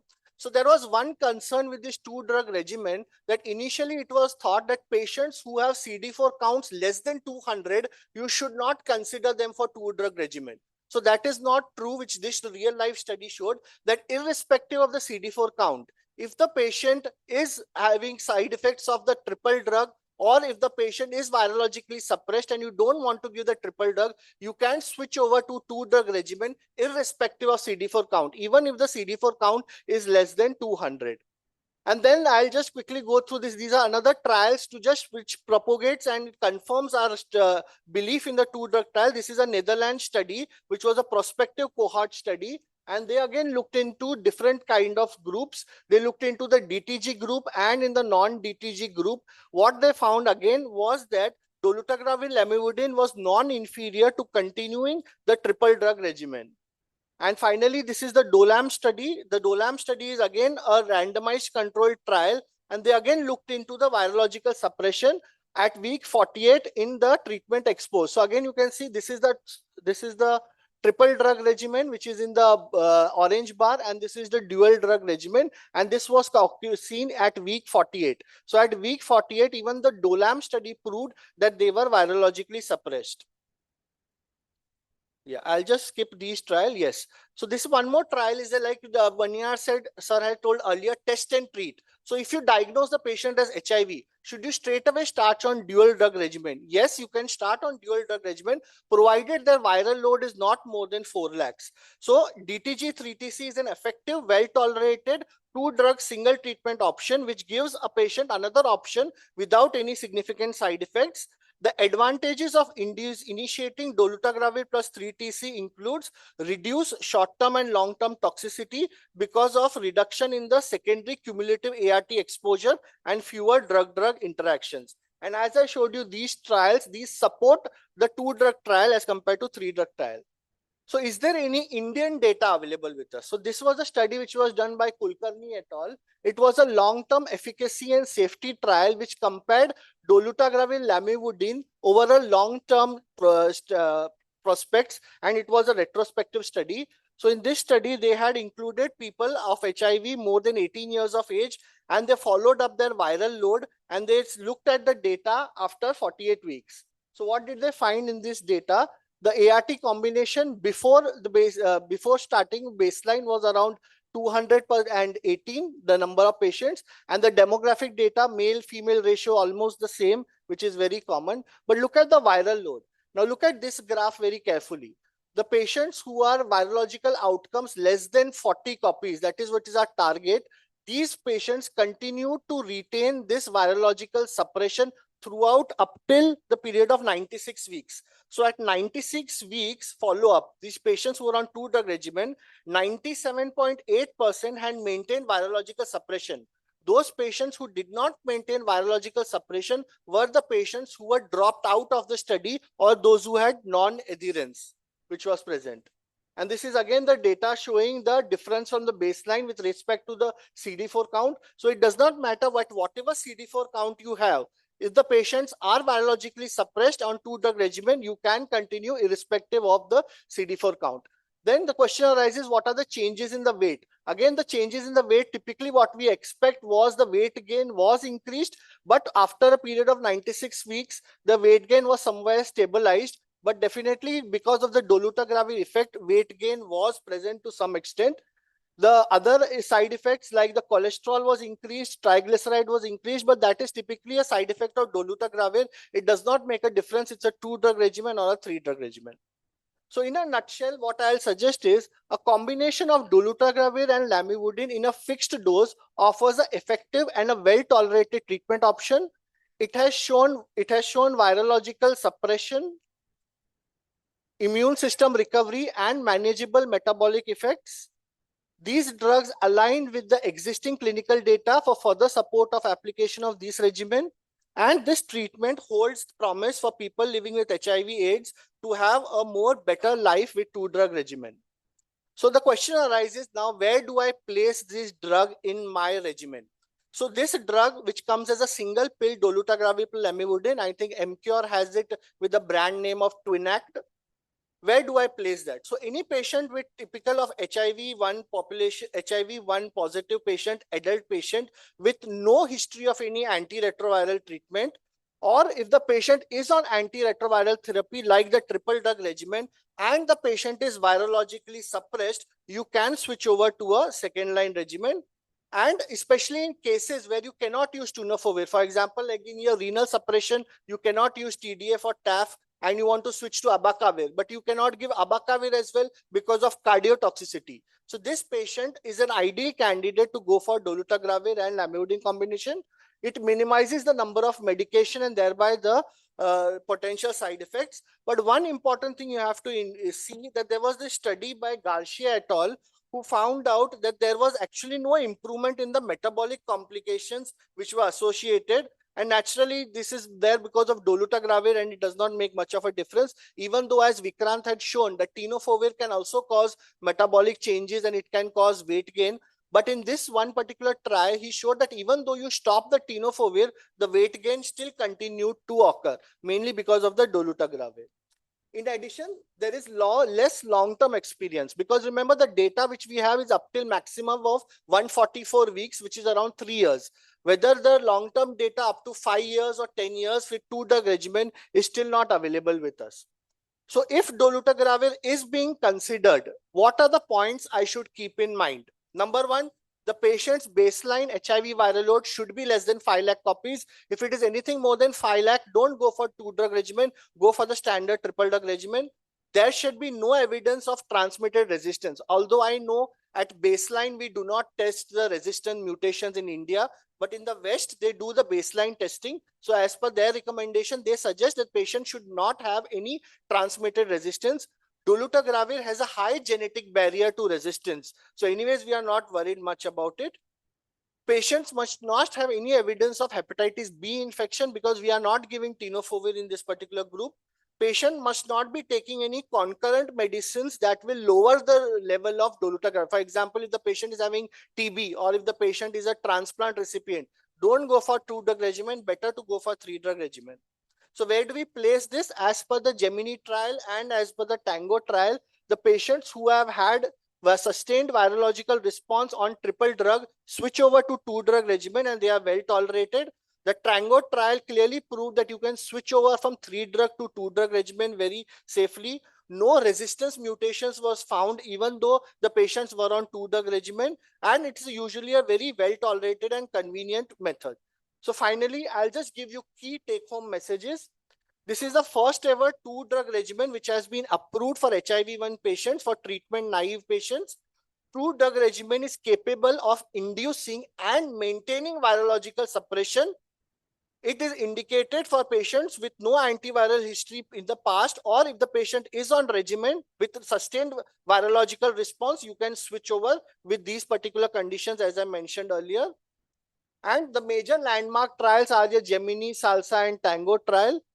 There is a long-term Indian study, as I showed you, which showed up till a period of 96 weeks, there was good virological suppression to the tune of 97%. And the dosage is just a single pill, which has to be taken only once daily. So you can remove your Spegra and switch over with Twinact, which needs to be done. And finally, the only contraindication would be if you have any drug sensitivity to dolutegravir.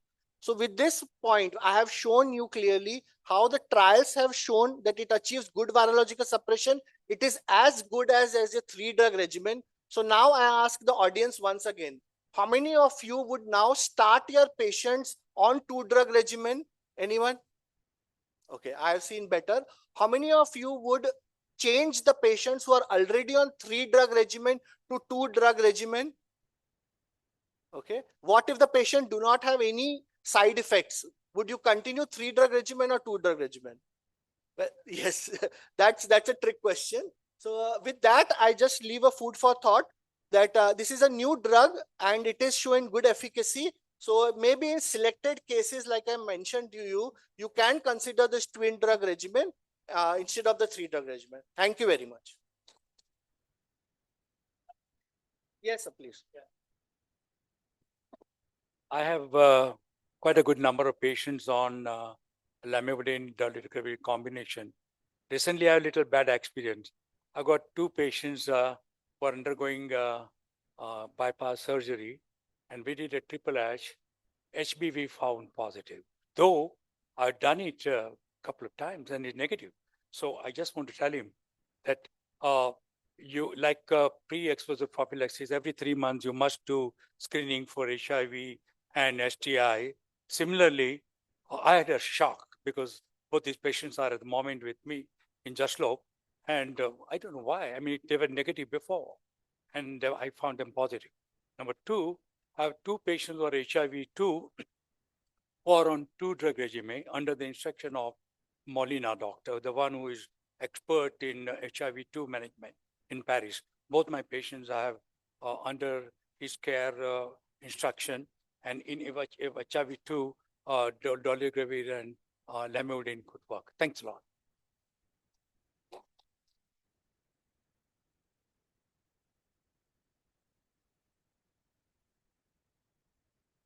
So this was quite a good talk for initiating and encouraging.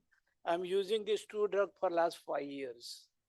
But the basic things, if the patient do not have good compliance, don't get involved with these two drugs. That is the message I wanted to give it to you. Of course, secondly, yeah, thank you. Thank you, Dr. Laxman.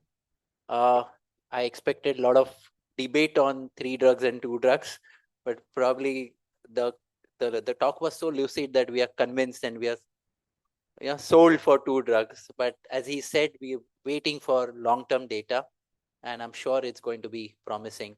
May I call Dr. M. Satish to just give a token of our appreciation to Dr. Laxman for that talk.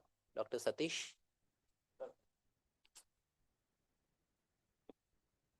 Laxman. Yeah.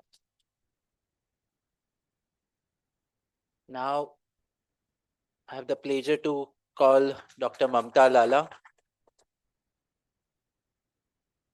to tell us about how do we manage these people suffering with HIV. What happens to mother-to-child transmission?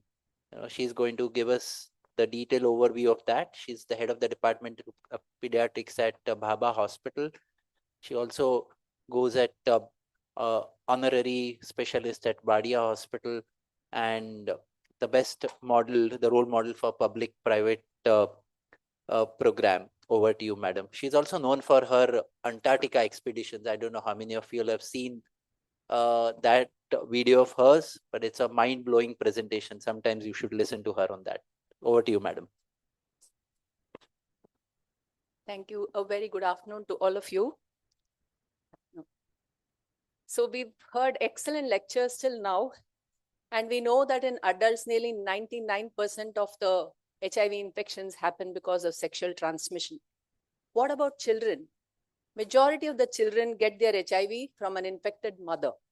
More than 90 to 95% of the times the baby gets HIV through vertical transmission from the mother.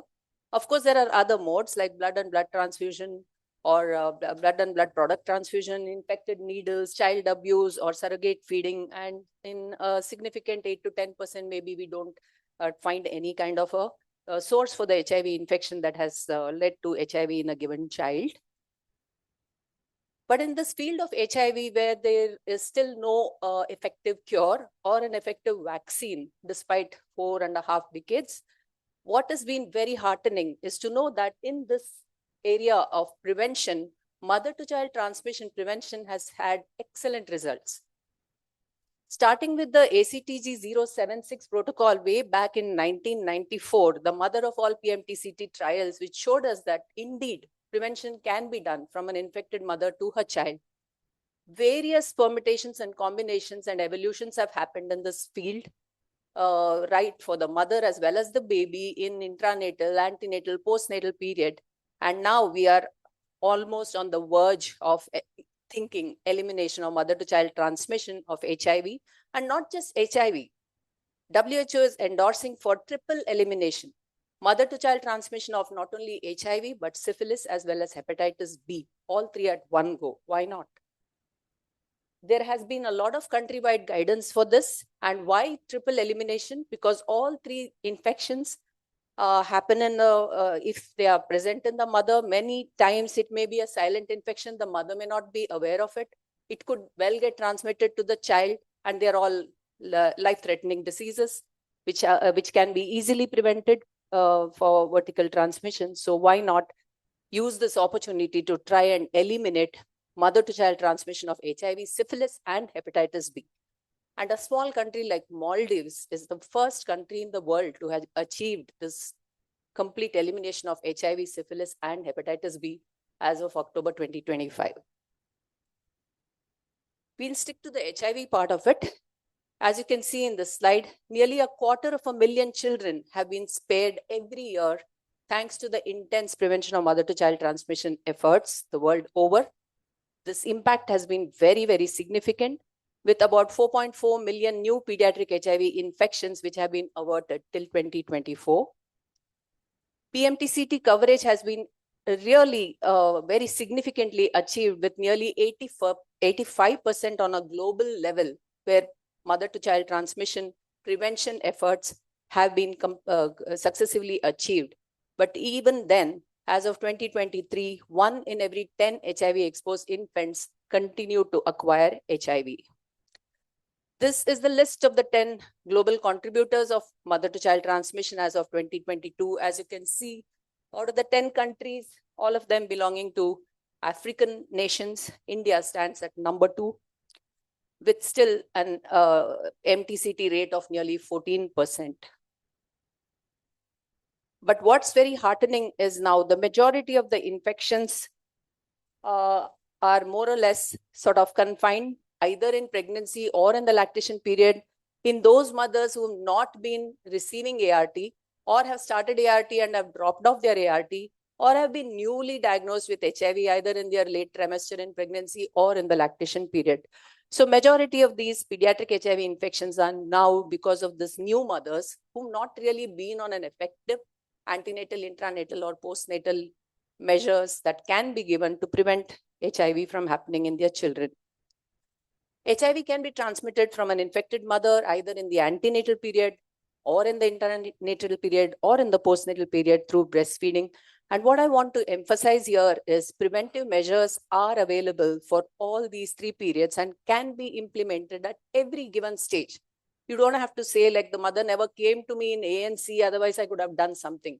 You still can do if the mother comes to you in active labor. You can still do something to prevent that baby from getting HIV if the mother brings to you the baby after delivering. So at every stage, there's something we can definitely try to do to eliminate mother-to-child transmission of HIV. There are a number of factors that can increase this risk of mother-to-child transmission, like maternal factors, if the mother is newly infected, not on ART, or has a high viral load with suboptimal adherence probably, or has other comorbidities like STDs and other things.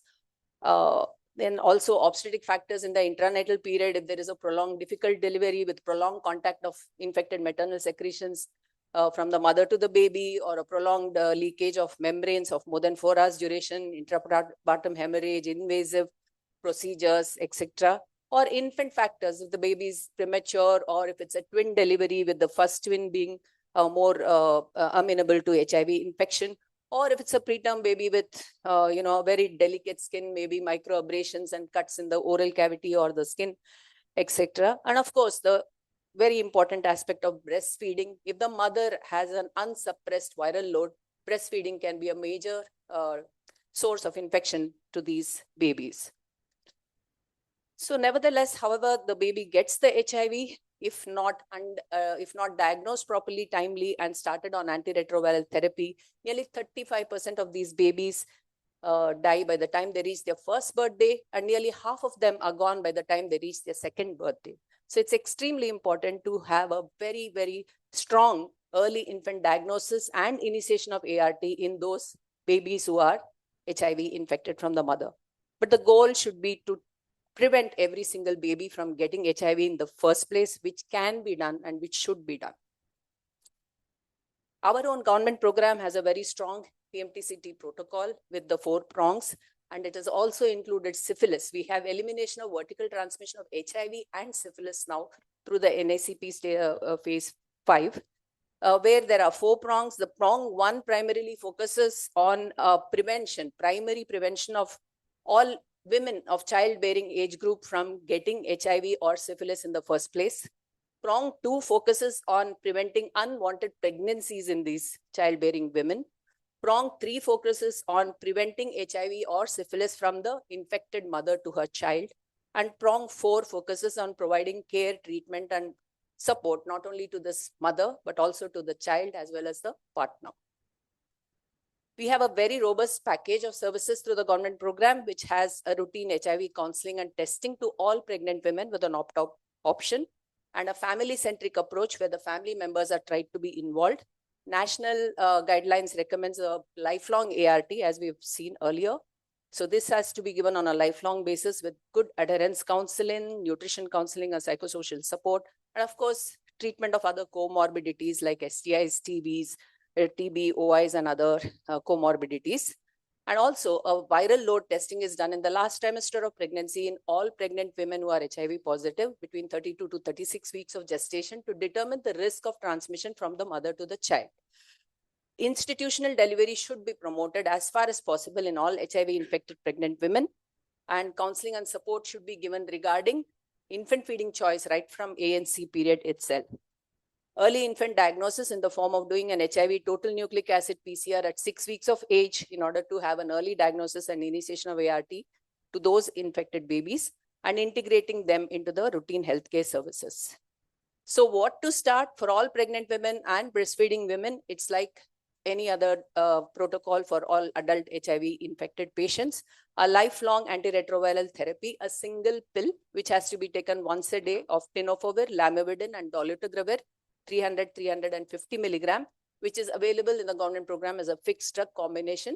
And for all pregnant women, all lactating women infected with HIV, regardless of the clinical stage or CD4 or viral load, regardless of their gestational period, whether they have come to you in early ANC or late ANC or postnatally, regardless of the fact whether they are HIV 1 or 2 or a co-infection of 1 and 2 both, or regardless of the fact whether they have co-infection with TB or hepatitis B.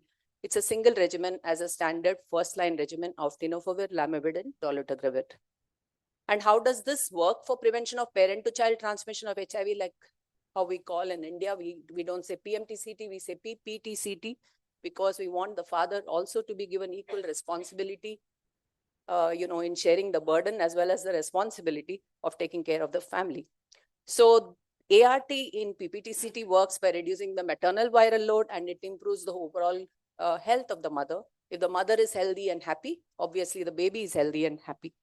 It also loads the fetus with antiretroviral drugs, which prevents the replication of the transmitted virion, whether it is through the placenta or through the breast milk, and it reduces the risk of transmission to the HIV-exposed infant.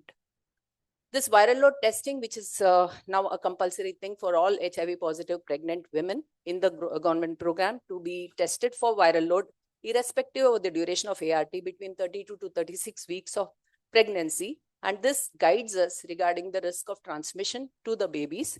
And if the baby, if the mother is found to have a high viral load, more than 1,000 copies, then the mother, this baby will be considered as a high-risk infant. And if the mother has got a well-suppressed viral load, then the baby will be considered a low-risk infant.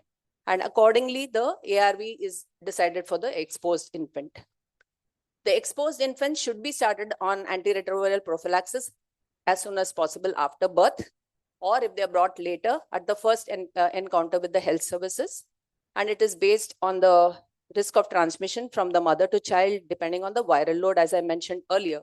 So all these babies who are born to HIV positive mother who's not on ART, or who has received less than 8 weeks of ART prior to delivery, or these babies born to mothers whose viral load has not been done in the last trimester of pregnancy for whatever reason, or the babies born to mothers whose viral load was not suppressed in this last trimester of pregnancy, or these infants who are born to mothers who are newly diagnosed as HIV positive within 6 weeks of delivery of that baby. All these babies are categorized as high-risk babies, and they are given a dual prophylaxis as per the government protocol, which is a nevirapine and zidovudine. Again, if the baby is going to be given exclusive breastfeeding, then the dual prophylaxis is extended to 12 weeks.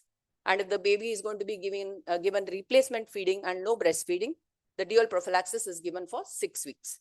If it is a low-risk infant, which means that the mother is virologically well suppressed in the last trimester of pregnancy, that baby is considered a low-risk infant, and that baby gets nevirapine prophylaxis for 6 weeks. So this is the dosage of nevirapine syrup, 10 milligram per ml, depending on the body weight of the baby, as well as the dosage of syrup zidovudine, again 10 milligram per ml in BD doses for the baby. So what about those women coming in directly in active labor? Like I told you, whether it is any stage of gestation, antenatal, intranatal, or postnatal, you still can do a lot to try and prevent these babies from getting HIV infection. So if the mother has come to you in active labor, she's never had a HIV testing, or she's not disclosing to you about her HIV status, you still need to give her a pre-test counseling and quickly do a bedside test in the labor room itself to screen whether she is HIV positive. And if she is found to be positive on the screening test, you're of course going to send a repeat confirmatory test to the ICTC, Integrated Counseling and Testing Center, as soon as possible. And the mother is going to be given a single dose of tenofovir, lamivudine, dolutegravir for whatever it is worth to prevent that baby from getting HIV infection. If the repeat test comes positive, obviously the mother and baby are linked to the nearby government ART center, and the mother is put on lifelong ART, and the baby undergoes early infant diagnosis as well as the ARV prophylaxis and all those things. And what's important to be remembered is no unnecessary invasive interventions during pregnancy. As far as possible, no invasive fetal monitoring, no invasive procedures to the mother like extended episiotomy and vacuum and forceps delivery unless obstetrically indicated. And for the newborn baby, as soon as possible, like any other newborn, try to clean the baby quickly and put the baby for a breast call on the mother. And the mother needs to be counseled regarding infant feeding right from the antenatal period as far as possible. NACO recommends normal vaginal delivery in all these women because as per the government program, they are all on tenofovir, lamivudine, dolutegravir, and nearly all of them achieve a very good virological suppression now with the viral load also being monitored in the last trimester of pregnancy. So the risk of transmission is very, very less. So cesarean, elective cesarean definitely does not really have a beneficial role. So all of them are recommended to have a normal vaginal delivery. What if the mother comes to you with the baby after delivering, maybe in the village, in the house or whatever? Even then, you could quickly subject this mother for a HIV testing. And if the mother comes positive, baby should be given dual prophylaxis at the first encounter with the health services. And this can be started even if the baby is brought to you on day 3, day 4, day 7 of life, whatever time. You please get the mother tested and start this baby on dual prophylaxis.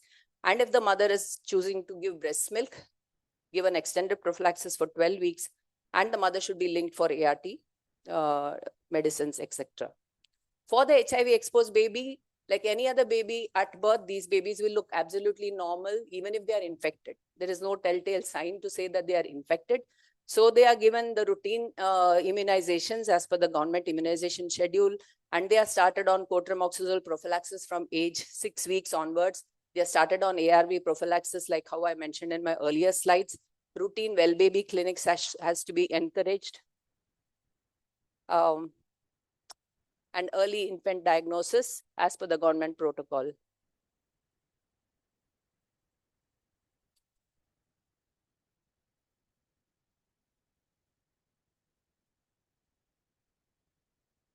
So,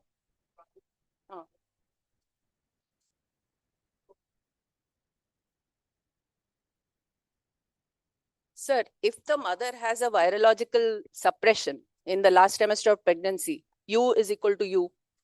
And yeah, so basically the risk of transmission is negligible. And all said and done, a cesarean section is a major surgical procedure with a higher cost, longer recovery period, maybe complications of a major surgery. And if it's not going to give you any additional benefit, then why? Absolutely. Absolutely. Yes. Yes. We did elective cesarean section at Vadia Hospital for many years because in the government program, viral load testing was not available. So we at Vadia Hospital, right from the beginning, Vadia Hospital has been one of the pioneering institutes in the country doing PMTCT work right from day one, early 90s. So Vadia model also included an elective cesarean section in those mothers who had a viral load of more than 1,000 copies in the last trimester of pregnancy. And we have done that in many, many cases. When dolutegravir-based drugs were not available in the program, and that time even ART was not a recommendation as a lifelong option B+ for all pregnant women. That time the guidelines was start ART if the viral, if the CD4 is above less than 350 or 200 or 500, depending on the year of the guideline. And the mothers would be stopped ART after the baby was delivered. There was no option B+ till 2014 when WHO endorsed it and everyone took it forward. So in those days, we also have done a lot of elective cesarean sections. But now when we have very good regimens which can quickly achieve a virological suppression in these mothers, and we have a proof to say that they are virologically suppressed, why unnecessarily subject them to a major invasive surgery, which is not going to give an additional benefit?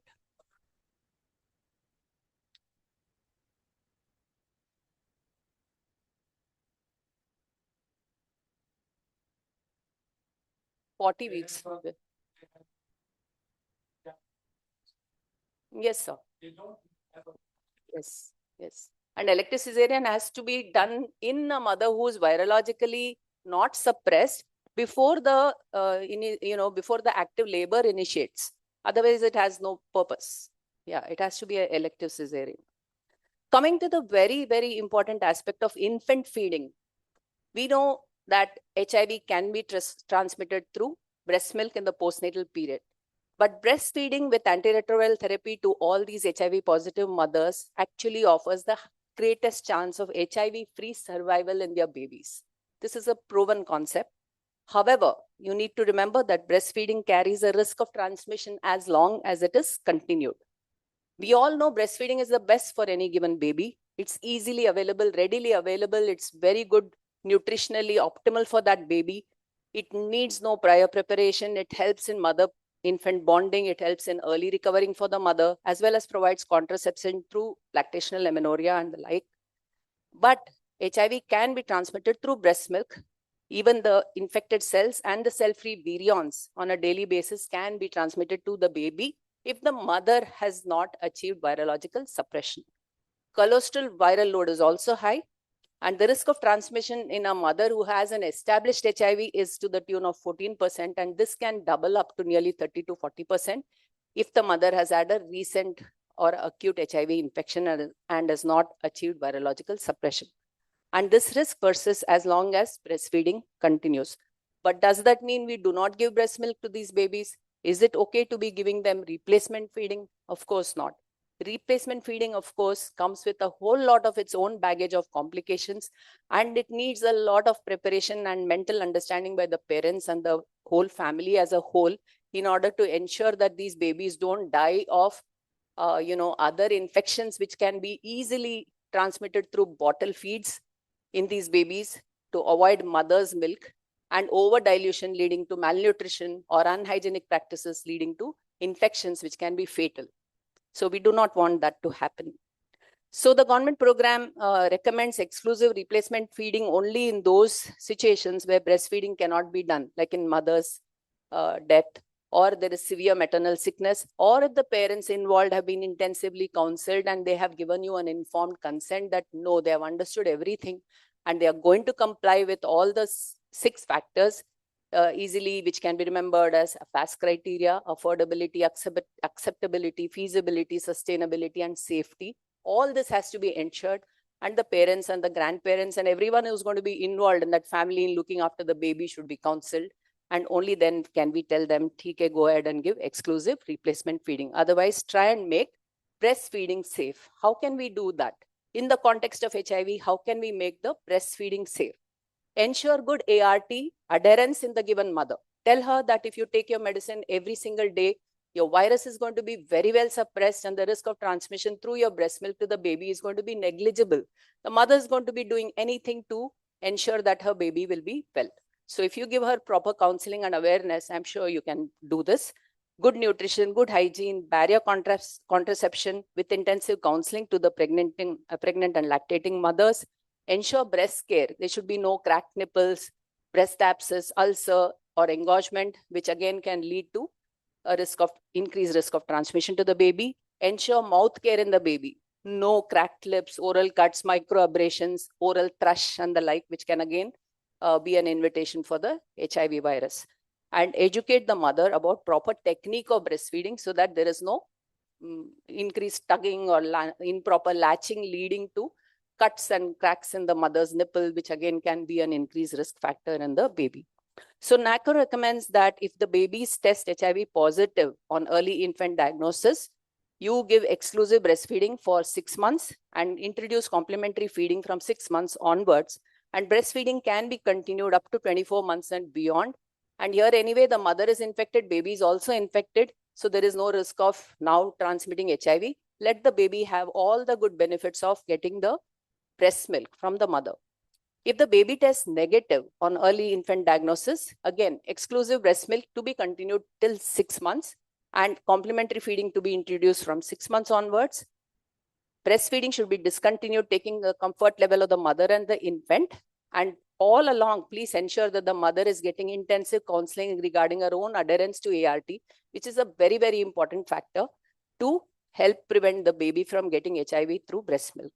And a repeat HIV testing should be done 6 weeks after complete cessation of breastfeeding to see if this baby is infected or not.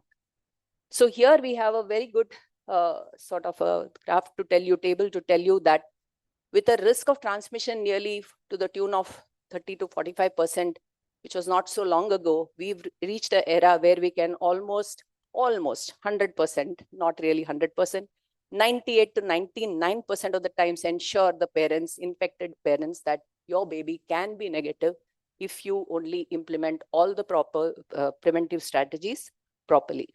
Coming to the early infant diagnosis, it is done with the TNA PCR, qualitative TNA PCR on a dried blood sample at 6 weeks of baby's age as per the government program.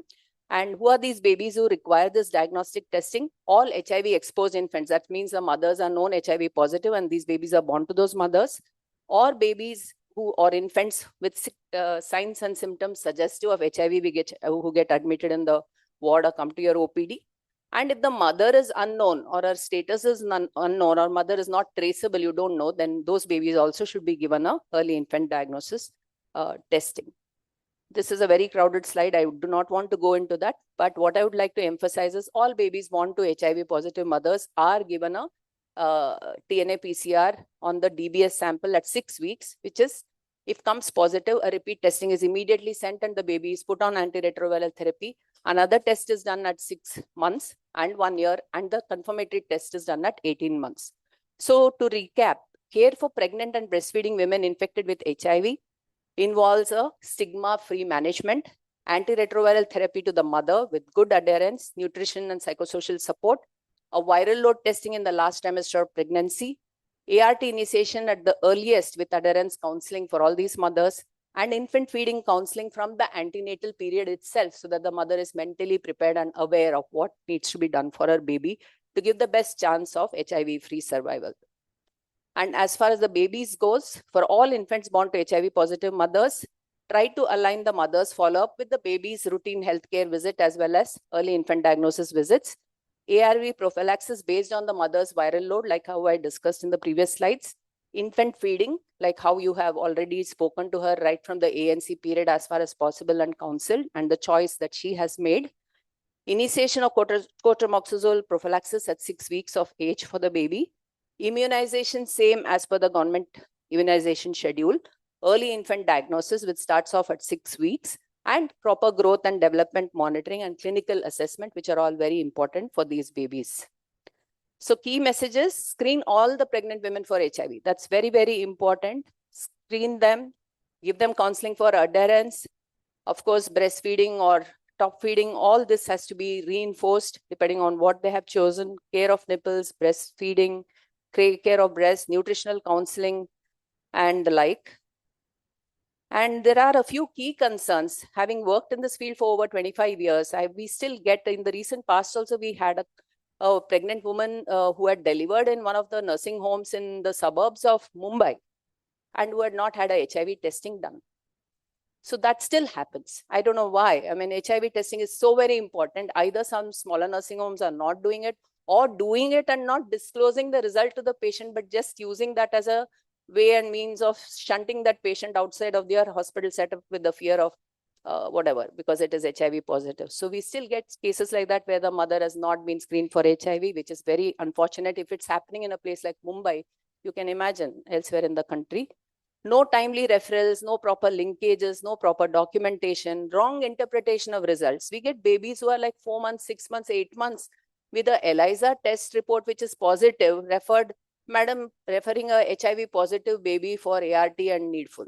Now, a baby of 4 months, 6 months with a ELISA positive report does not necessarily mean that the baby is infected with HIV. It could well be a passive transmission of a mother's antibodies to the baby, and does not mean that the baby already has to be given a chapa of HIV infection, right? So that needs to be told to the general practitioners and people, healthcare providers, so that proper interpretation of results is done. And of course, irrational treatment with wrong doses, wrong drugs, and wrong combinations when pediatric HIV is concerned, in the government sector, the drugs are available. We have very good drugs. I'm happy to say now at least we have a whole lot of drugs compared to what it was maybe 5 years, 7 years back. But in the private sector, the pediatric doses, pediatric drugs are not available easily, not available to most of the people. And there are hardly any private practitioners doing pediatric HIV work in the private sector, so to say. So wrong combinations or adult drugs which are, powdered and given to these children, no, it does not really serve the purpose. So that needs to be sort of sent across very strongly. And proper psychosocial support with ongoing counseling, especially to children as they are growing, age-appropriate disclosure, age-appropriate counseling, which is ever so important to give these babies a chance to grow up into healthy individuals. So the key message is screening of all HIV positive, screening of all pregnant women for HIV, irrespective of whether they come to a public or a private sector, and irrespective of the gestational period that they have come to you. Immediate referral and linkage as far as possible to start off their ART drugs together. And the world is committed to it. Our nation is committed to it. The government program is committed to it. We are all committed to it. We do want to achieve elimination of mother-to-child transmission of HIV, and we can definitely do this. So the birth of each infected infant is a sentinel event to say that we have missed an opportunity somewhere. This could have been prevented. By and large, every single baby can be prevented from getting HIV if only we do a timely intervention in antenatal, intranatal, postnatal period. And the only thing worse than losing a child to HIV/AIDS is to find out that you really did not have to. This baby did not have to get HIV in the first place. We could have really eliminated it. So thank you. These are the 2 books on pediatric HIV that I have published. Thank you. Thank you, madam, for that crisp presentation. May I request Dr. Sunil Ghate to come forward and present a moment to madam.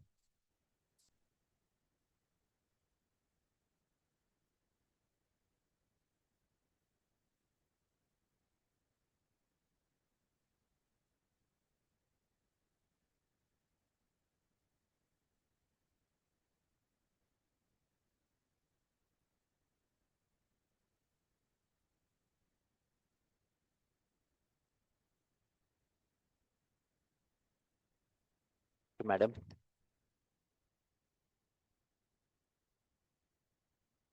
So next up is what we discussed in the beginning, chronic manageable disease, and we are facing problem with the chronic problems and chronic complications related to non-AIDS events. So to speak on it, it's my honor and pleasure to invite a dear friend, Dr. Anita, head of the department and practicing physician and ID specialist at Fortis Hospital, Mulund.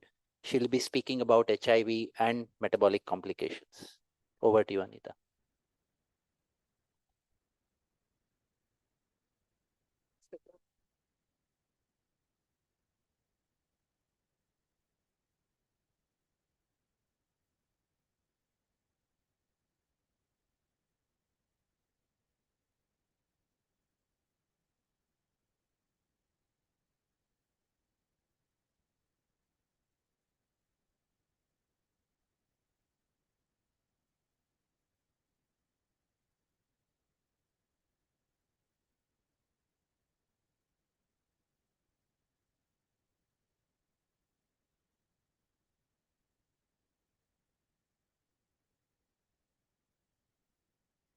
All the seniors and friends. Thank you, Vikrant, for having me here today. Since it's in the memory of Dr. Alaka Deshpande, may her soul rest in peace. Didn't have much of an interaction with her except for the first couple of years of our ART center that we started in KEM way back in late 90s. That's when she used to be train the trainer program head and the lead. So the first couple of years, and when we ran our ART center in KEM, she was the one who supported us.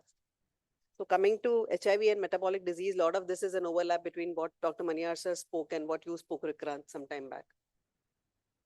So this is the source from where I've taken the talk, and this would be the roadmap of my presentation. So this is one of the cases of one of the old patient of mine, 52-year-old gentleman. He's 52 now. a businessman, was a non-addict. He was diagnosed seropositive in 2007 when he was to undergo a surgery. And he had a road traffic accident a couple of years back prior to that. And that time he was HIV negative. So he had received a couple of blood transfusions at that time and probably had tested positive post that. He has been on ART since 2007. And those time points, we had efavirenz-based regimen alone, along with the earlier molecules. He did exceedingly well, had significant amount of weight gain. He had a BMI of almost close to 35 around that time, and now he's almost close to 40. Viral loads well less than 20. CD4s well above 500 within a couple of months of therapy itself. He, since the last 10, 11 years, started showing a rise in the lipid profile as well as the HbA1c, was initiated on statins and metformin. Mind you, all of these were done with conjunction with our endocrinologist. Like Sir said, we have a team of people who help us with doing all of this. Triglycerides not well controlled. He's been having a progressive rise in sugars. He's on insulin currently. Fibrates were added because of the triglycerides being high. Became a hypertensive in this particular period as well. That we realized when he had a hypertensive emergency. All the time that he would come on the OPD basis, the BP earlier used to be in the normal side. He underwent an angiography in between because of a chest pain, which didn't show any significant blocks. So he was put on measures as far as the angina is concerned in terms of only medical management. Creatinine showed a minimal marginal rise. All his other investigations came out to be clean. So we switched him to an abacavir-based regimen from his staff. Currently doing well, create normal on multiple medications. It's been 19 years. HIV is not really bothered him even a bit. In the first couple of months itself, he had achieved the targeted, whatever the targets were. The viral loads have been target not detected now that we have better ways and means in figuring it out. CD4s are close to 2000. So I've stopped doing it at all for him now, as per whatever the international guidelines. But he's doing exceedingly well. But his pill loads, as far as the metabolic problems that he has, seems to be on the rise every single day.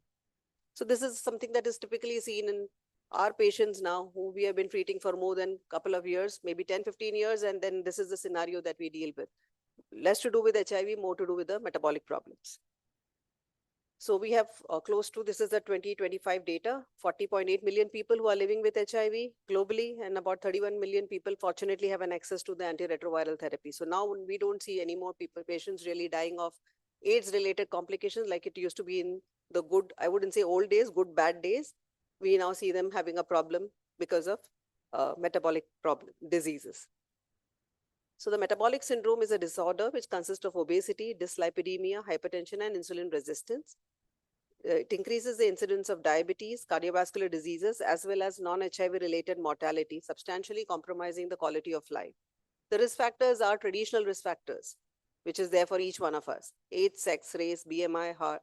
But what is a little different will be the heart and the immune status that we are looking at here. It obviously affects the quality of life significantly in these patients. What is the prevalence? In Indian studies, it's anywhere between 15 to 40%. We actually have a little higher incidence because even diabetes and all of these are a little higher in Indian population as compared to the Western. In terms of gender, women are a little more prone for it as compared to males, especially postmenopausal. And this is true even for HIV related. Fortunately for us, race-wise, I shouldn't be saying fortunately here, but then probably Africans are a little more worse affected as compared to us. What probably is the pathogenesis? Now, this has not been well elucidated, but development of the HIV meds involves synergistic interactions between multiple factors. The major one is chronic inflammation and immune activation, abnormalities in the glucose and the lipid metabolism, mitochondrial and vascular endothelial abnormalities, intestinal dysbiosis. Now, this is the flavor of every other condition as well. So if you have seen that the gut microbiome is probably one of the key factors in the immune system for most of us, and in each and everything, the chronic inflammation that we're talking about probably emanates from here. Epigenetic modifications, and of course, the antiretrovirals. Coming to just, I'll be touching on each of these particular headings as well. So we have an adipose tissue dysfunction. Adipose tissue is actually considered as the largest endocrine organ if you go to see, because the inflammation of this can actually lead to the insulin resistance and the so on and so forth that we're talking about in terms of diabetes. So it can cause a development of diseases of inflammation, which is insulin resistance, as well as the cardiovascular diseases. Heart, especially the old generation ones that we used to use, used to cause atrophy and hypertrophy. These were because of the mitochondrial toxicities that we used to have, which irrespective of the ART can also happen in patients because of HIV itself.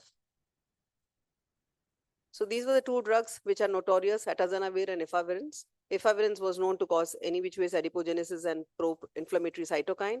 Atazanavir has a tendency for what we call as a pre-adipocyte autophagy.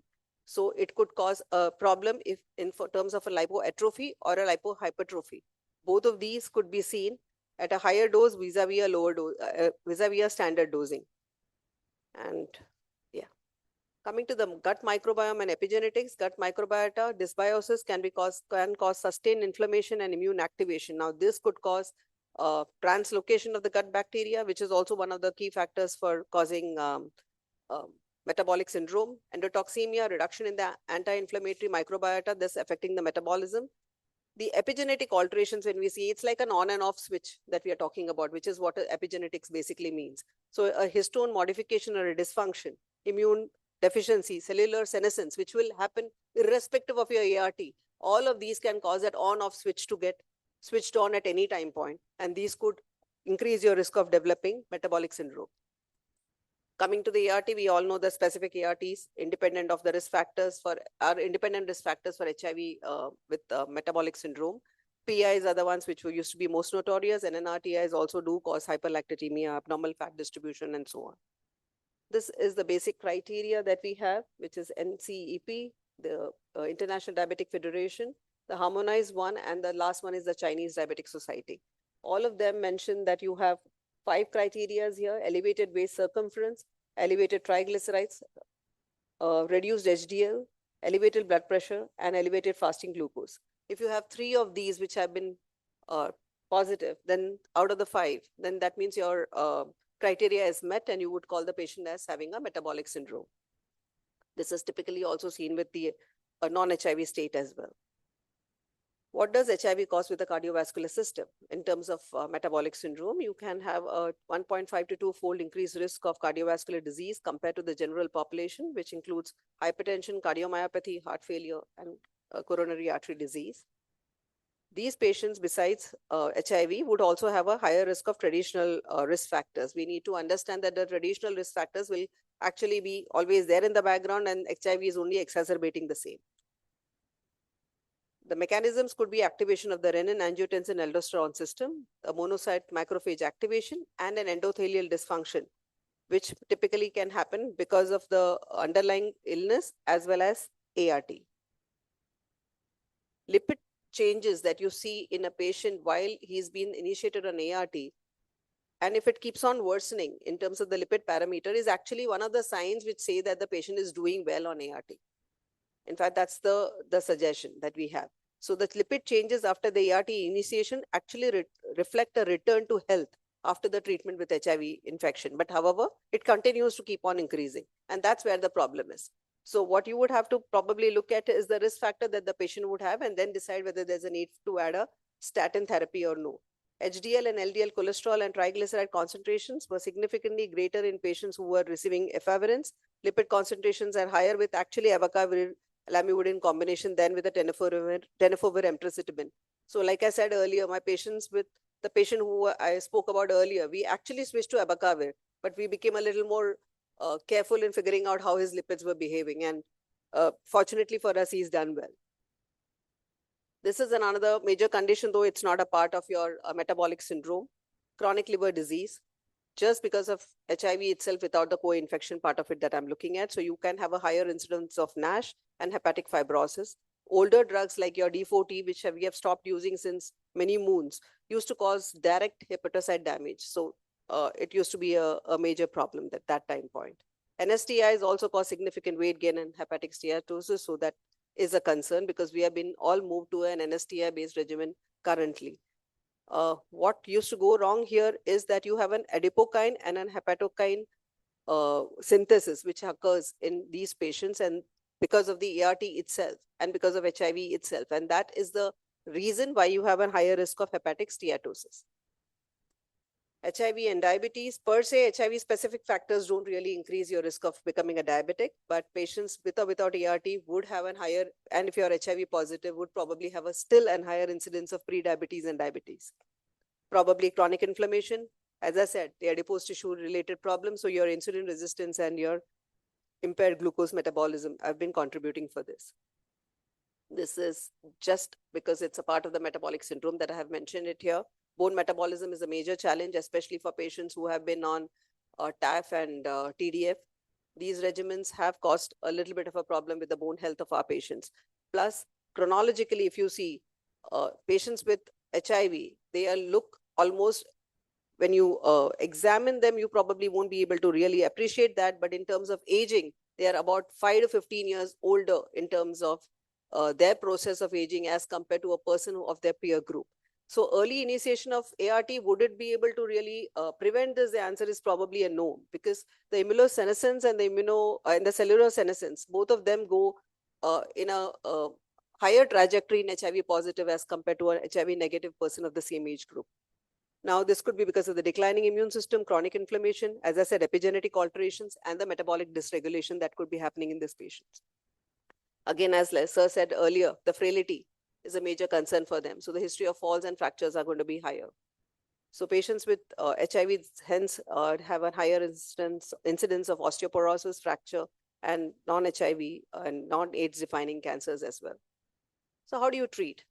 Basically, our understanding of this entire problem is not as great as what we spoke about right now. These are something that has been postulated as the possible mechanisms. Some of them may be actually the ones which actually are responsible for it as well. But since we don't have the exact mechanism, we probably will not be able to really give a very good kind of a treatment to this particular set of patients. But what would be important is to manage the metabolic syndrome itself. So you treat the lipids by switching the ART therapy to whatever is the best possible goal that you can achieve to minimize the lipoatrophy, dystrophy, whatever. Integrase inhibitors and chemokine receptor antagonists are something that will not hamper your lipid metabolism at all. So these are the ones which probably would be helpful. Darunavir, ritonavir have a more favorable lipid effects as compared to the old PIs, especially the lopinavir ones that we have been using in our ART centers. Treating diabetes. So as I think Vikrant spoke earlier, the metformins of the world, and there is a little bit of a correlation between that and your dolutegravir. But metformin still is the mainstay of treatment because you're looking at adipose tissue as the problem. So if you have to tackle that, you would probably need to use metformin. Insulin is the best drug, which is available, but not much of a taker here unless and until the patient is actually going to need insulin, a patient is not going to switch to insulin. Adipose tissue dysfunction and insulin resistance are closely linked. So probably looking at normalizing the BMI of the patient, reversing whatever lipodystrophic changes that you possibly can is what is going to help the patient more. How could you prevent this? Avoid smoking, avoid alcohol, lifestyle modifications, so diet and exercise. You have to do a whole lot of things which is other than ART here. Monitoring the BMI and the weight of the patient at every time that he comes to your office. Some of these parameters that we hardly ever use, like your HSCRPs, these could also be one of the ways that you could have an indicator. The IL-6 not really easily available most of the times. We used to use it quite often in COVID, but it's scarcely used for any other purpose now. D-dimers, these could be independent factors which could let us know about the cardiovascular risk of the patient. And maybe one of the ways that it could be an indicator. I'm not really vocalizing and saying that I'm endorsing this, but that could be one of the ways that you could probably look at the cardiovascular risk here. Yearly, twice yearly, at least HbA1c if the patient is not a diabetic. Similarly, a lipid profile, a USG to find out if there is any evidence of hepatic steatosis in the form of fatty liver. The bone mineral density at least once in every 2 years. Cardiac markers, and when you feel there's an indication, and relevant investigations in the form of a treadmill or a echo would probably be helpful in figuring out if these patients need any early intervention. Newer ARTs have an improved profile. So if you are still on the older regimens, like some of our patients still are on the older regimens, maybe switching the regimen might be helpful for these patients. So what would be the take home? Safer ART options are easily available, so switch when you can. Lifestyle modification is important for these patients as well. Regular monitoring is important. Most of our patients assume that just because we are doing the blood test, they don't need to come back and meet us. That's good enough because they themselves have learned how to analyze the CD4, CD8 and the viral loads. So they do not want to come back, but you'll have to probably reinforce that to them. Treatment of the metabolic syndrome as soon as it happens probably is going to be important to improve their quality of life. And knowing the drug-to-drug interaction. Since I work with an institution, it's easier for me to have a clinical pharmacist who tells me that drug-to-drug interaction. Do take help wherever you can so that you will be able to manage the polypharmacy better. Thank you so much for the patience.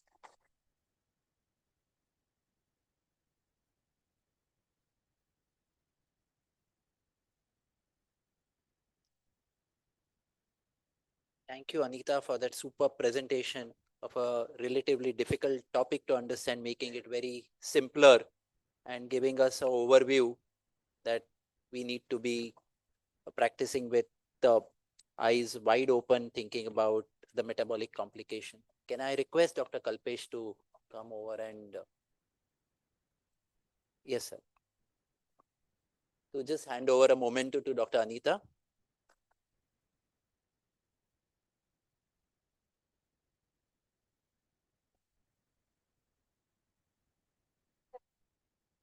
Okay.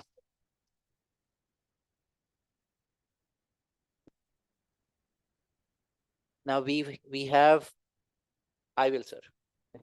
Dr. Saple wants to say something, and he'll be coming on the dais and he'll be speaking to us later, giving the journey of HIV virus and various dermatological presentations, what he's seen over years of time.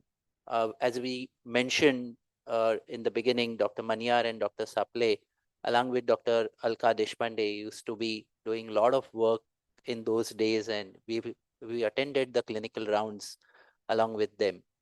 So over to you, Dr. Saple. You can address your query related to the metabolic syndrome, and then you can start with your presentation. Thank you.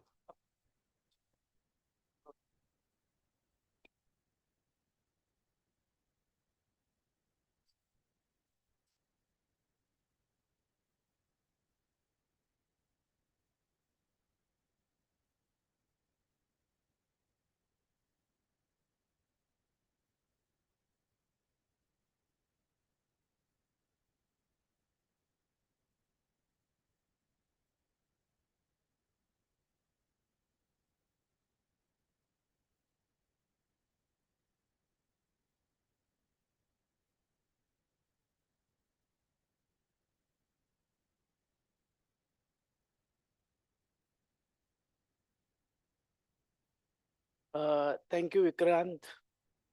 And this lecture is dedicated to Padmashree Professor Dr. Alaka Deshpande. Coming to this, Anita, I wanted to say something. You know, initially we used to use D40, Stavidine, which was very well known for atrophy and hypertrophy.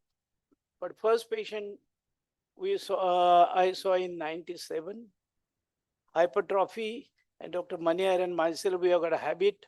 Whenever anything happen, new things, go and see yourself. I refer to that to plastic surgeon. He said, we'll do liposuction. And I just was attending liposuction, wish to get this sound of as if saw is going on and off, but then he could not remove anything. Then we did a histopathology. So it was not lipohypertrophy, but it was a fibrous tissue. So in this hypertrophy, you do not get only lipohypertrophy, but you get a lot of fibrous tissue, and that's why that's very difficult to treat. So I thought I'll just. Secondly, another patient of mine, well-to-do, is a very regular patient. Virus load was completely under control. CD4 was good, but he was hypertensive, diabetic, cardiac problem, and his triglyceride used to be, you know how much? More than 1,000. Cholesterol, more than 400. Going on for 5 years. Even he used to take an opinion from USA, UK, everything. And of course, he was treated by his physician, diabetologist, cardiologist. We could not control. But one day he developed cardiac pain. That was expected. He was supposed to go under angioplasty in Lilavati. So cardiologist, he phoned me, sir, what we should do? I said, his virus load is under control. CD4 count is good. Go ahead. Then he started treating this patient and started insulin instead of hypoglycemic tablet. He came to me after 3 weeks, and Anita, as you said, it was surprised to see we could not control his cholesterol or triglyceride. Came after 3 weeks, cholesterol, triglycerides were normal. You know why? Because the insulin. So insulin is so important drug in metabolic problem. So I thought I'll share my experience. Now coming to skin manifestation, skin is very important, and skin and STDs, because if you want to control HIV, what is the dictum? Early detection. And who can detect early? Of course, STD specialists and dermatologists. Last so many years in all national conference, whenever we talk about any dermatology, always request them, please do HIV whenever a patient comes to your clinic. But still, I think many of them have lost interest. They said HIV is not our problem. HIV should be managed by, of course, not all of them, but some of them. So we have still many challenges. In spite of got the robust antiretroviral therapy, we have a lot of awareness, but still there are many problems. Before ART, of course, post-ART, pre-ART, there are a lot of problems. Now longevity or the survival, if you see there, in 95, 96, people used to survive only 8 years, but now they live almost normal, like any other normal. You will be surprised, 2 of my patients, they are 93 and 94. Of course, many of them are above 80, so survival is not a problem nowadays. Of course, there are manifestations as mentioned. Initially, you get a skin manifestation, STD, and then you go for the opportunity infections or the ART problems. So this is the patient. Now what I'm showing, these patients are 95, 96. That patient, if you see, has got recurrent otitis media. Any young person where he is supposed to be best of the immunity, getting recurrent otitis media, which is very common in children. But why he should get it? So what is important? Unusual manifestation of common disease, modified manifestations, or extensive manifestation where you suspect patient is probably immunosuppressed, and one of the causes is HIV. This another patient, if she is avascular.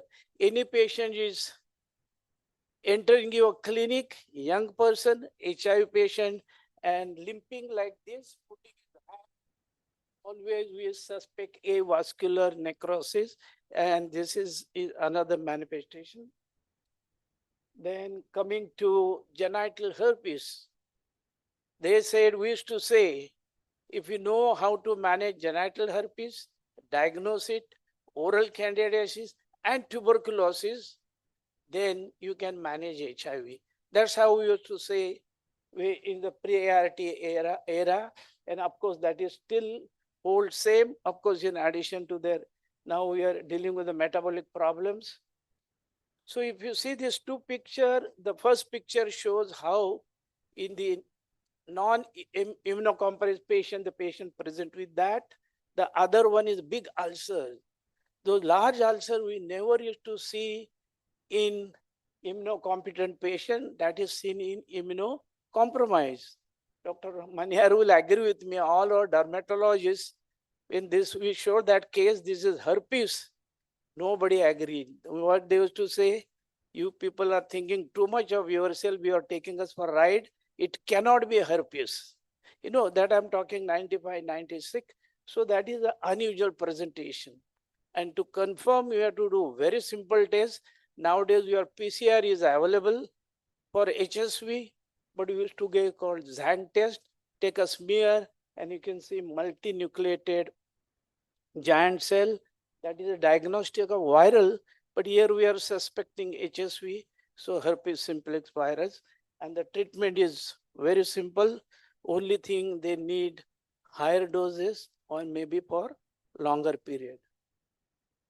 See, these are the another common manifestation, perianal. Many times they come with the perianal ulcers. When they come with the perianal ulcer, one of the common diagnoses is herpes. Sacral herpes, recurrent attack of sacral herpes, you must get HIV done. We have seen many patients, they come with this because it can be mistaken for herpes zoster. But herpes zoster, you do not get every second month, 7 attacks, 4 attacks. So that is in favor of herpes simplex. HPV or the warts, that is also again common. They come with the extensive lesions. See, syphilis. Now we were, during those days, we used to see secondary syphilis. Secondary syphilis used to see 1 or 2 cases every day. In between about 10-15 years, syphilis had gone, but now there is a resurgence. And now we must look for the syphilis. Yeah, then if you look at this malignancy, the last picture, if you see squamous cell carcinoma, phagedina, and donoonosis, or granuloma inguinally, these are the cases we used to see, and still they are seen. We have to look for it. Herpes zoster, all of you know, there's multi-dermatomal herpes zoster. You know, this is the patient we remember because, you know, her first child was HIV positive. Second and third child, they were HIV negative. That time we didn't have much antiretroviral therapy. Do you know why? No, the first child who was born, she was in primary HIV infection. Second child born after 3 years and 4 years, by that time naturally the virus load goes down and CD4 counts come up. So we remember her second and third child did not have HIV. The first child was having HIV. See, is a young man coming with hemorrhagic herpes zoster, which is again unusual.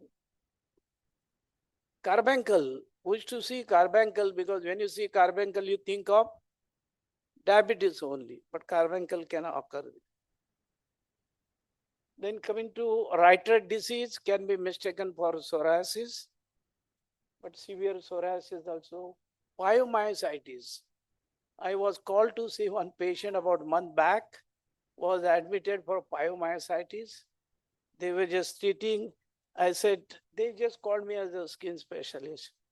So I said this, we have to rule out HIV, but there was underlying HIV.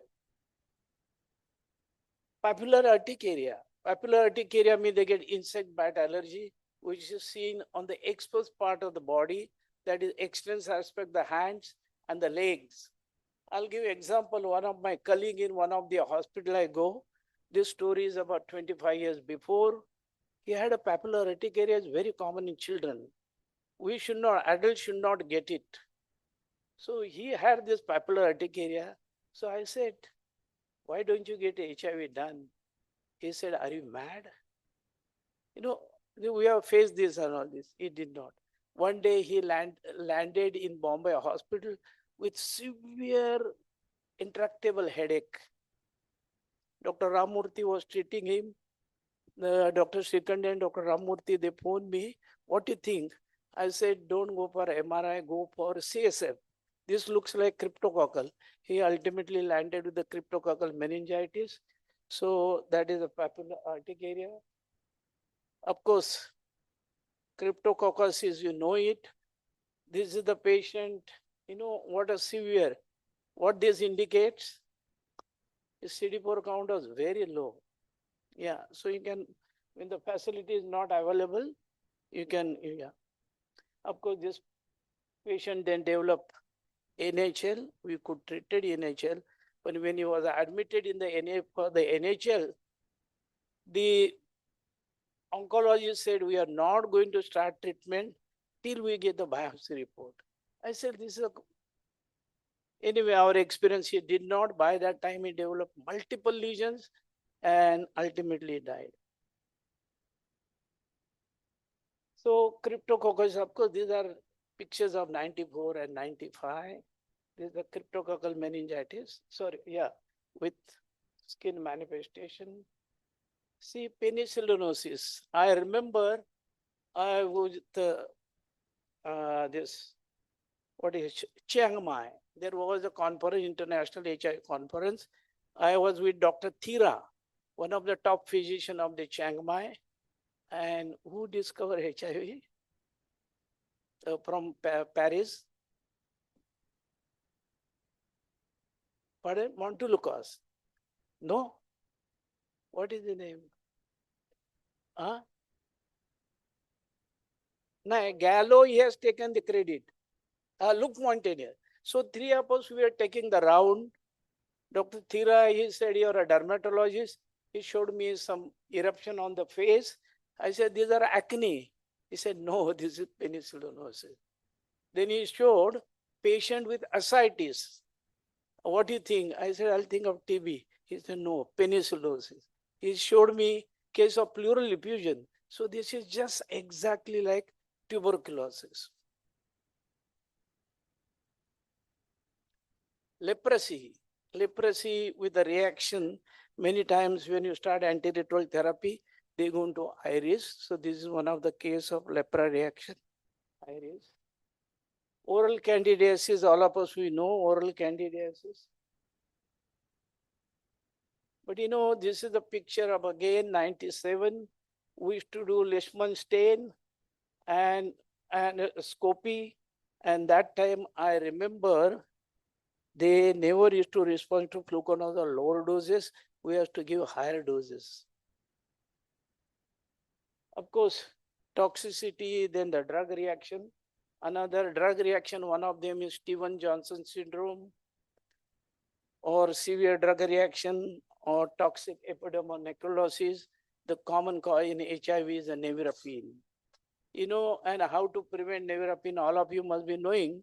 But what we do in our practice, when you start nevirapine, we instruct patient whenever you get any rash, any itching, stop it immediately, and we have to inform. That is the instruction we give to. If they do not phone, our clinician will phone. We have the group practice because the practice of individual is now gone. You must have good practice. 4 doctors, 5 doctors should practice together so you can give the better services to the patient. So nevirapine and sulfa, these are the hypersensitive. They may, if we do not diagnose, they may not survive even. So that is toxic epidermonecrosis. Yeah, Stevens-Johnson syndrome. So these are the drugs can give rise to. Of course, AGT induces pigmentation. The last one is what is we used to use indinavir. Now the indinavir is not used. Give rise to ingrowing toenails. Pigmentation. This patient developed pigmentation, but that was because of lamivudine. So we have to listen to the patient and talk to the patient, spend some time. Lipoatrophy and lipodystrophy. It was very common with the D40, but then we realized it comes with AZT also. But it takes longer time. Gynecomastia, buffalo hump, what I said, is not only lipohypertrophy, it is fibrosis also.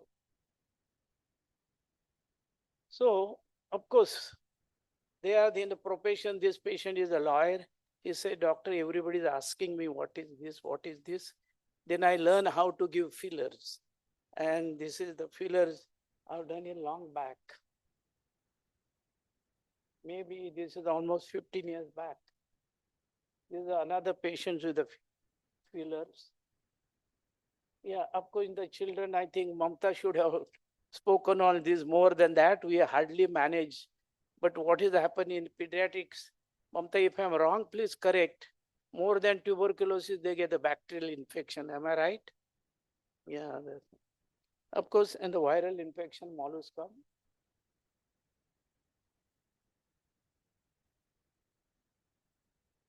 Yeah, peripheral neuritis. Okay, yeah. See, and the lymphadenopathy, they come with the lymphadenopathy. So this is the patient. You see that clavicle, there is a red inflamed lesions. So Dr. Maniar and I said, it is anybody's a cold abscess. I mean, there should not be any inflammation. But this patient, there are a lot of inflammation, but we took a biopsy ourselves because nobody was ready to do, and we should send it. And in a biopsy report, they said there is no granuloma. So in a patient where CD4 count is low, always look for the antigens for the bacilli, not for the histopathology. You are not going to see the granuloma in this patient. And that's why we have done AB with lot of bacilli. Inguinal lymphadenopathy, this is the iris. You know how long iris lasts? Anybody? Sometimes it lasts for 3 years. I've treated this patient for 3 years. Because if you go by book wise, see, that's why I thought I'll share my experience. How to diagnose iris. Initially, of course, I'm not going to talk about this. How to diagnose iris. The patient start improving clinically, but the lesions start becoming larger and larger. That is a simple test. You start, sometimes only even anti-TB iris is known and it is given in the book even before HIV era, but that is not given much importance. Yeah. This is the slide I want to show you because the patient, they come with any type of fever, hyperpyrexia, intermittent fever. The first thing in HIV patient you must think of, yeah, tuberculosis. That is the message I wanted to give. Okay, thank you very much.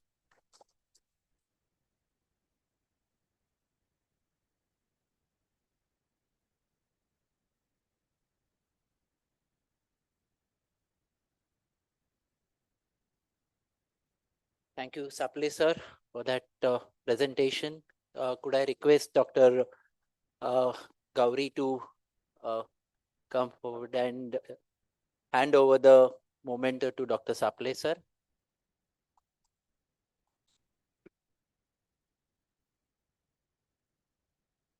Moving forward, and it's my pleasure to call upon Dr. Kirti Sabnis, a dear friend, practicing along with Dr. Anita at Fortis Hospital and doing a mighty good job in infectious diseases department.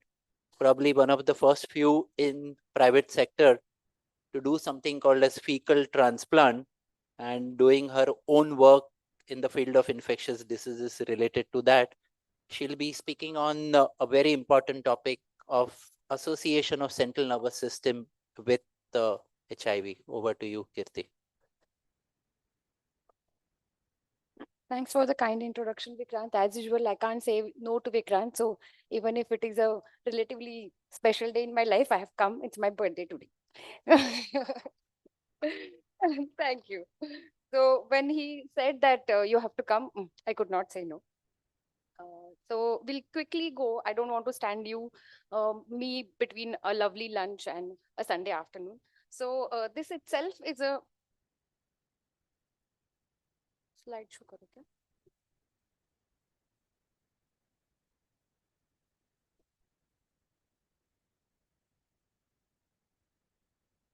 So this itself is a topic into itself. We'll try to quickly see how much clinically relevant topics we can discuss. So what are the things which we will see in this next 15 minutes is what are the CNS complications? How to diagnose them early, how a imaging modality, actually that's a very important thing and often gets neglected because the patient scan is done somewhere else and the radiologist and we might not have a regular dialogue. So it is very important because not always as a diagnostic, the diagnostic modality in majority of the infection is a brain biopsy, which might not be possible in all centers. So majority of the diseases actually can be diagnosed on a good imaging. So we'll see how to do it and how we manage common conditions. So actually ART has been by Times. This is published in Times, which is a non-medical journal.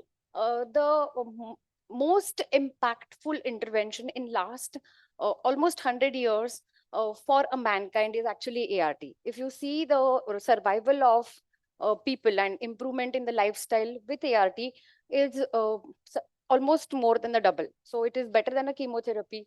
It is better than an adjuvant chemo, which has been researched. It is better than a BMT, which gives a life to a patient. So ART is much better than all the modalities, and it is from a non-medical journal.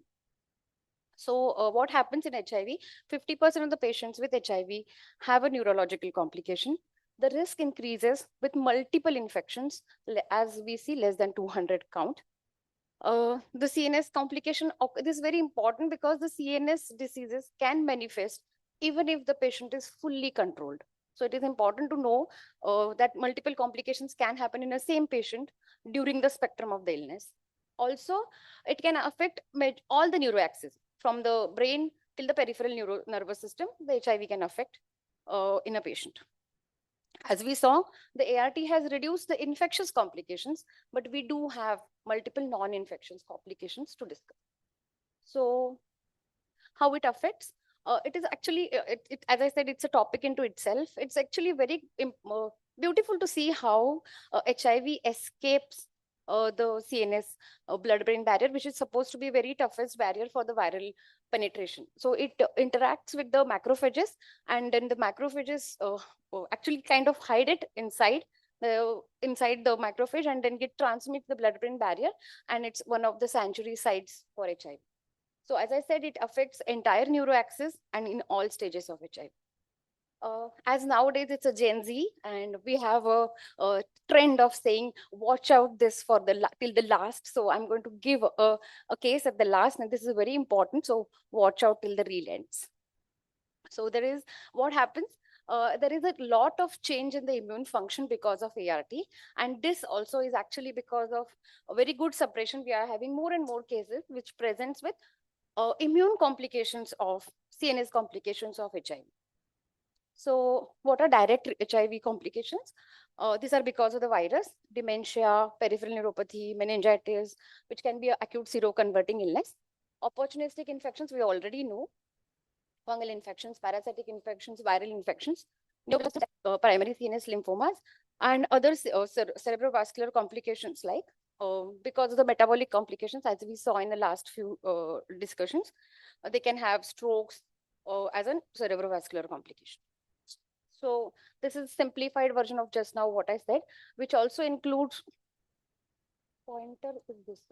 which also includes drug-induced peripheral neuropathy, nowadays seen relatively less, neuromuscular weakness because of HIV itself. Autoimmune disorders actually are more common in few patients, even they are well controlled. And these are all called as tertiary or treatment-related or immune-related effects of HIV on a nervous system.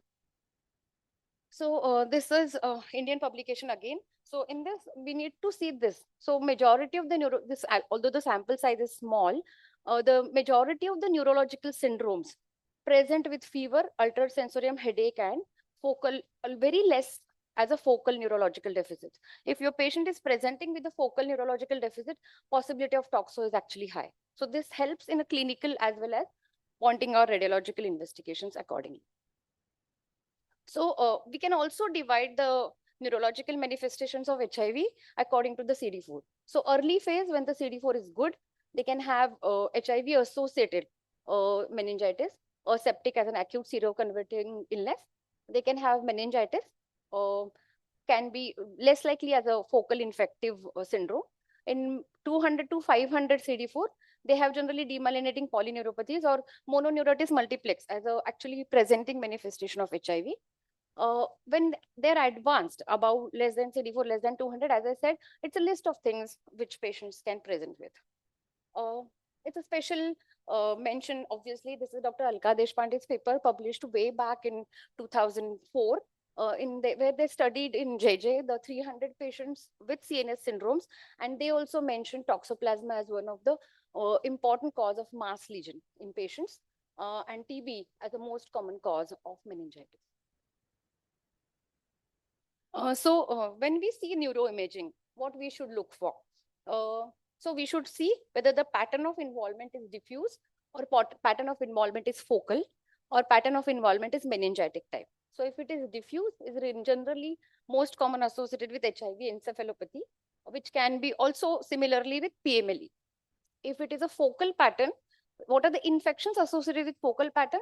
Toxo and PMLE. What are the non-infectious or neoplastic causes associated with focal pattern of involvement?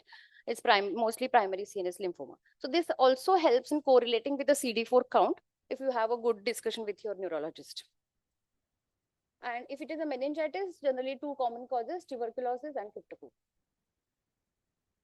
So this is little busy slide. I try to simplify. Just look at only the highlighted points which I've mentioned. For cerebral toxo, the differentiation is by diffusion weighted images, and also CD4 helps us in deciding the differential diagnosis. Toxo is actually very close differential diagnosis for primary CNS lymphoma, and the differentiating point between the two will be diffusion weighted images. And then in JC virus, as I said, there is no enhancement. Generally, they are asymmetrical and subcortical. In TB, generally, there are thick exudates. In cryptococcal, being a meningitis, the leptomeningeal enhancement can be mild and is actually one of the few causes causing sudden deafness in patients. There are actually, in infectious disease, there are only 3 or 4 causes which can cause sudden deafness, and one of that is cryptococcal disease because of the high intracranial tension. So we'll come to cryptococcus. I'm not going to go into detail because, as I said, it's itself in a discussion all the 3-4 syndromes will have. So we'll quickly go on to see what are the practice changing guidelines, or what are the current things which we should know as a diagnostic in cryptococcal meningitis. So generally the presentation is subacute, it's not acute. And very important is it can be screened. It can be very well prevented. If your patient has CD4 count less than 100, all the patients should be screened by serum cryptococcal antigen. Why it is important? Because serum cryptococcal antigen can remain detectable weeks before the actual overt meningitis happens. So what we do, so this is a trial. Actually, I also wanted an opinion. This is a very, as the name says, it is really an ambitious trial in which the treatment guidelines have changed a lot. I have treated only one patient so far with this guideline. Otherwise, I'm going with the standard treatment guideline because I'm not very sure about how it works. Because in the critical patients where we don't know the follow-up, it can backfire. So this is the one guideline which has changed, but I don't know how much Indian practice we can apply this, but this is the one which can provoke a thought-provoking discussion. So this is an ambition trial published 2022, in which they said single liposomal amphotericin dose followed by 1 to 14 days of intensive therapy with flucytosine and fluconazole, and consolidation with fluconazole alone for 8 weeks. So we'll see how it helps. So it also needs to be managed with other problems associated with cryptococcal meningitis, like recurrent increase in ICT, which needs to be recurrent therapeutic CSF drainage needs to be done to maintain the CSF pressure less than 25. So when to start ART in these patients? So generally 4 to 6 weeks after initiation, as we know why. There is a robust data from the very well designed code trial that the mortality, if you see here, 70% in early initiation versus 58% in late initiation. Late initiation is after 4 to 6 weeks of cryptococcal meningitis diagnosis. Similarly, that actually this trial led to change in the WHO guideline for cryptococcal meningitis and ART initiation.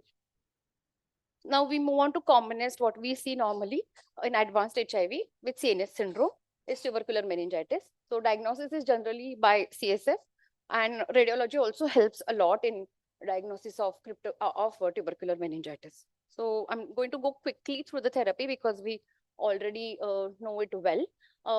Also, I want to park this thought of continuing pyrazinamide because of the poor penetration of ethambutol in a continuation phase. The thoughts divided on this, but many of the centers do continue pyrazinamide for HIV patients in a continuation phase. Total duration of treatment at least 12 months. And how do we start ART in these patients? This is in contrast with cryptococcal meningitis. Generally, depends upon the CD4 count.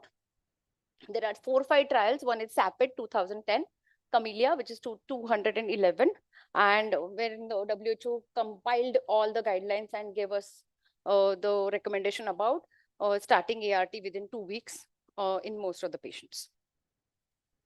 So 2 to 8 weeks after after TB initiation, we have to monitor them for iris. And we have to monitor the drug interactions when we start them on ART. Next is toxo. Toxo can cause encephalitis. Toxo can cause focal lesions. The most common is focal neurological deficits. And generally we diagnose with, as I said, CNS imaging and positive toxo IgG serology, which is almost 80 to 90 of Indian patients will have. So therapy, I'm not going to go in detail, but early initiation within 2 to 4 weeks of toxotherapy, we try to start antiretroviral therapy. So we now from infectious disease spectrum, we are coming to a non-infectious disease CNS syndromes in HIV patients. So these can present in all of the age group because we are increasing the, as effective ART works, the people are living longer with HIV. We do see this more and more often. So what are these? Is asymptomatic neurocognitive impairment, which is called as ANI, mild neurocognitive dysfunction, which is called as MND, and frank HIV associated dementia is called as HAD. So there are multiple mini mental status examinations or standardized mental status examinations are available. We'll come to it how to use that in our clinical practice. So actually, so how do we screen? So if your patient is on HIV and he is more than 50 years of age and fully controlled, so being HIV positive for longer duration, even though he is fully suppressed, is itself is a risk factor to develop HIV associated neuropathy. They don't need to be poorly suppressed. If they are poorly suppressed, obviously the progression will be higher because they will have a relatively higher HIV viral load as well as in the CSF. But we need to screen them with at least a mini mental status examination whenever they are presenting to your OPD more than 50 years of age. So what to do? Obviously, if they're not an ART remains the main goal of therapy. We should choose the drug which have a good CNS penetration, which is called as, we'll come to it, a CP score. We need to treat other comorbidities, mainly depression and substance abuse, and symptomatic pharmacological treatment when it is required. So what is CPE? Is CNS penetration effectiveness. It is given to, I'll come to it, to the ART drugs, and we should use a higher CPE score drugs versus lower CPE score drugs for a better neurocognitive output. So 7 or more we should be using. So this is the CPE score which has been calculated for majority of the ART drugs. Tenofovir is 1, abacavir is 3, zidovudine is 4, darunavir is 1, dolutegravir is 3, lopinavir is 2, efavirenz is 2, and nevirapine is 3. So we'll go quickly to a case. So this is 36-year-old man. He's from Bihar, diagnosed to have HIV-1 in 2008. His baseline CD4 was 34. Continued to on ART, discontinued after 7 months. He was on second line and he came to us in CMC in 2014. So he was febrile, he was agitated, irrelevant talk, he had multiple tremors, hypertonia, multiple but there was no focal neurological deficit, there was no meningitis, there was no cerebellar signs. So on this basis, what will be the first top 3 differentials? Anybody? How many of us think TB because he defaulted therapy? Can we have show of hands? How many of us think it is TB? He has CNS syndrome, there is no focal deficit, there is no meningitis, but still can be a TB? Okay. Because it's most common. Okay. Can it be PMLE? Then what is it? All of the above. HIV associated dementia, or he has hand because he's been seropositive for quite some time. Okay, we'll come to it, what he had. This was a differential when we saw him. We repeated entire his test. CD4 was 444. So PABL is most likely not. Viral load was 8,700. CSF showed 55 cells, which are lymphocytic predominance. Still TB, we are not leaving. Protein was 156, glucose was 56. Other blood investigations were normal. MRI was absolutely normal. There was no meningeal enhancement. So now what to do? Should we start him on AKT? He was already on AKT. Somebody had done CSF outside and he was not improving on AKT. That's what they had sent it to all the way from Bihar to CMC. So CSF CD4 was actually parallel to this. It was almost, we did a flow cytometry. So CSF CD4 count was almost 600 odd, and with the CD8 which was being high. CSF viral load was actually less than the blood viral load. It was 850. Yeah. So what we thought of CD8 encephalitis. So we started him on methylprednisolone, but we could not even with the methylprednisolone. By the time he had a full blown encephalitis, and he could not be survived. So repeat CSF was done when he actually died, the day. So in which after methylprednisolone, the CSF count had come down. His repeat MRI we could not do, cultures were negative, and we did his postmortem biopsy, which actually showed a perivascular coughing with CD8 positive. So yeah, that's the actually CD8 encephalitis, which has a very high mortality, almost 60% mortality even with the good therapy. And we published this in Clinical Journal of Infectious. So when to suspect? When there are new onset manifestation patient with a good CD4 and viral load, the typical lymphocytic predominant CSF picture, and other viral as well as paraneoplastic conditions are completely ruled out. So we should be quick in thinking, we should be quick in getting a tissue diagnosis, and better to treat them early. So these are one of the few, not common, but yes, we might see them common because patients are on a good retroviral therapy, CNS manifestation. This was his MRI. So what should be done? We should screen the patients routinely for HIV-related neurological syndromes, irrespective of their CD4 count, because neurological manifestations can happen even with the normal CD4 count. They should go annual cognitive screening with at least a mini mental status examination. We should prioritize the ART optimization with a good CPE score ART. We have to strive for an undetectable viral load with, as I said, CNS penetrant drugs.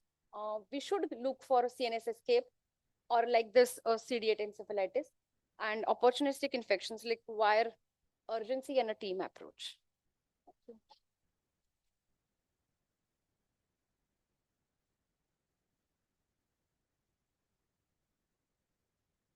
Thank you, Kirti, for that lucid presentation. CNS made it very, very simple to look at, very difficult to treat though. And thank you from all of us to coming on your special day. A very happy birthday to you. Could I request Dr. Joseph to come forward and hand over a memento to Dr. Kirti, please. Last but not the least, a very important organ in our body, kidney.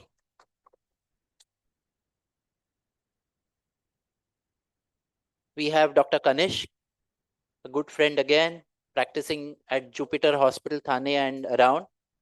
He'll be speaking to us about HIV and kidney. Over to you, Kanishka.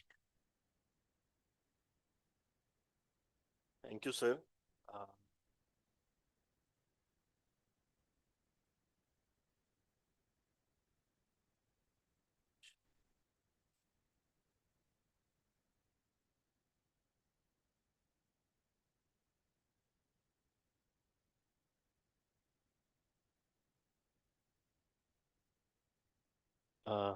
Hello, sir. So first of all, I want to say that I'm not as good a person as Kirti. I would not have come.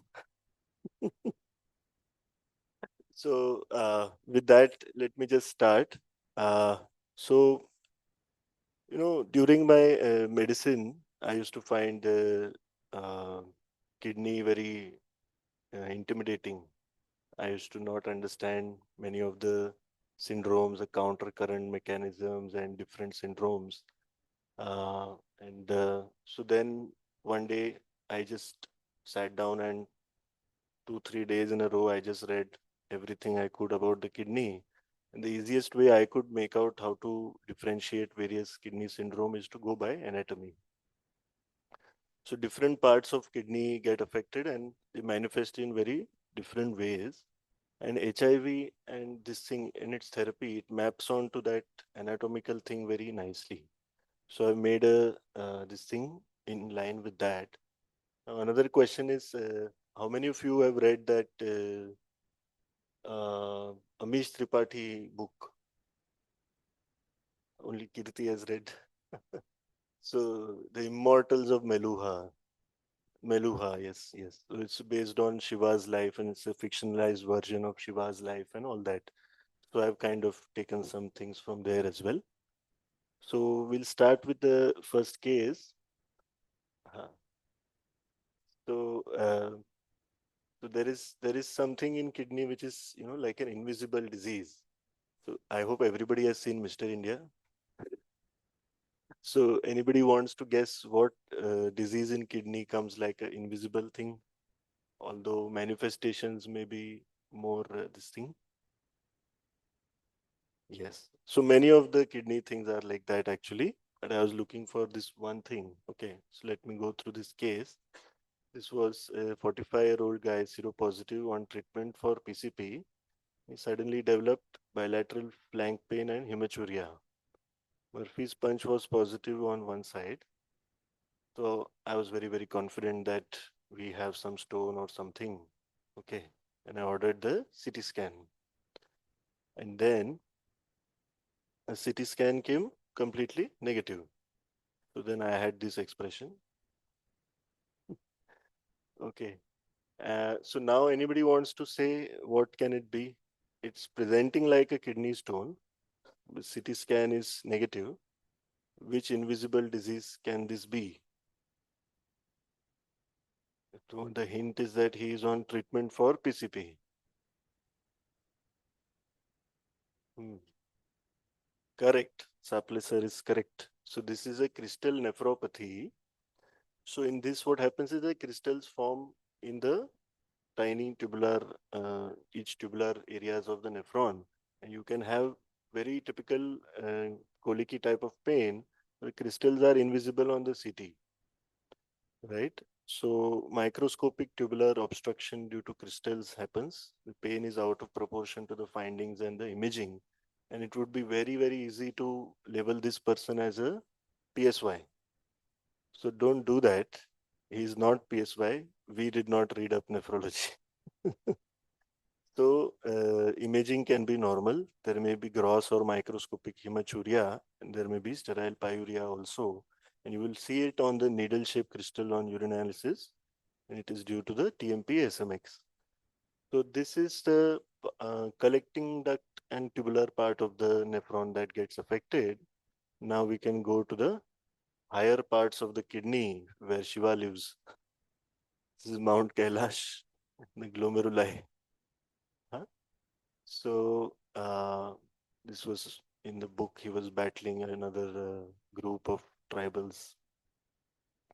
So in the glomerulus, we have two main ones. So one is that collapsing FSGS, which is HIVAN. This happens more in the African descent and low CD4, people with low CD4 and high viral loads. It's a direct epithelial injury due to the virus. HCV and parvo can also cause this. And basically ART is the treatment. But it needs to be relatively early. Otherwise, if big segments of majority of nephrons get affected, then they go into CKD. Right? And this is the other part of the glomerulus getting affected. And this is more of a HIVIC, HIV immune complex kidney disease. This is more of an immune complex mediated problem rather than a direct viral invasion into the glomerulus. So this can happen at good CD4 also. And even with ART, you may have progress of this problem. So So HPV, HCV can also cause this, and this is a slower progression. Okay, and this can happen even after ART and CD4 more than 200. Patients generally present with nephrotic or nephritic. So all the three patterns of glomerulus that we used to by heart in the MD medicine, the membranous, membranoproliferative, and then all those other ones I've forgotten now. So all of these can happen with this immune complex mediated disease. So you may actually need to treat that like how the nephrologists treat the membranous versus the membranoproliferative versus the IgA nephropathy. You may need the immunosuppressives. It's a little paradoxical that patient is seropositive, but you are still wanting to use immunosuppression. But that may need to be done depending on your diagnosis, whether it is a HIVIC or a HIVAN. For that, you may need even biopsy. And so to reduce the proteinuria, you will obviously use the ACE inhibitor ARBs, and nowadays the SGLT2 ones, and SOS immunosuppression. Now, how scary would it be? The patient is patient is seropositive and you are going to give him cyclophosphamide, right? It may need to be done in this case. So now imagine the nephron. Now we started with the collecting duct, then with the glomerulus at the top. Now we are going down to the proximal convoluted tubule. Okay. So here, what will come? Our great friend TDF, right? Yes, yes. So Fanconi syndrome. So everything gets reabsorbed into the from the PCT, and that reabsorption is stopped by the TDF. So it's easy to diagnose. You will have basically normoglycemic glycosuria, phosphaturia, hypophosphatemia, and proximal renal tubular acidosis. So TDF, lead poisoning, myeloma can cause this Fanconi syndrome.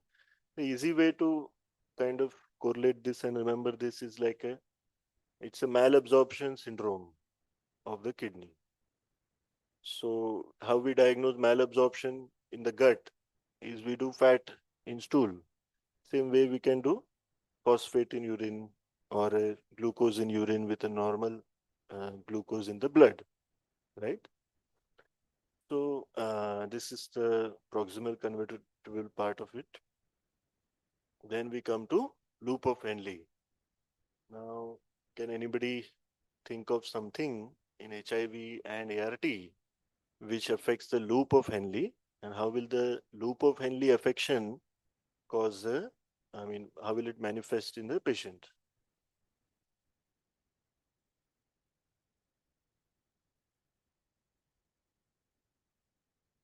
Kirti madam. But yes. So basically it presents in a very weird way. That's why it's easy to miss it. So there can be salt wasting nephropathy because that medullary, the loop of Henle interstitium is needed for the sodium levels, and you can get a isostenuria, so inability to dilute and concentrate the kidney because loop of Henle is important for that function, and it is seen in CMV and MTB generally. Okay. So this will be the toughest one to diagnose actually. But we need to keep it in mind and think of it.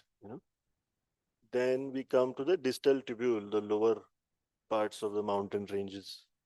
And यहाँ पे क्या आएगा?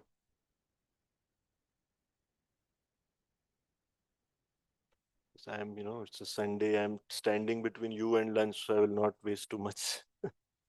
So we have this distal renal tubular acidosis, and it is due to stones and amphotericin and foscarnet can cause the DCT dysfunction. It's like a polyuric renal problem.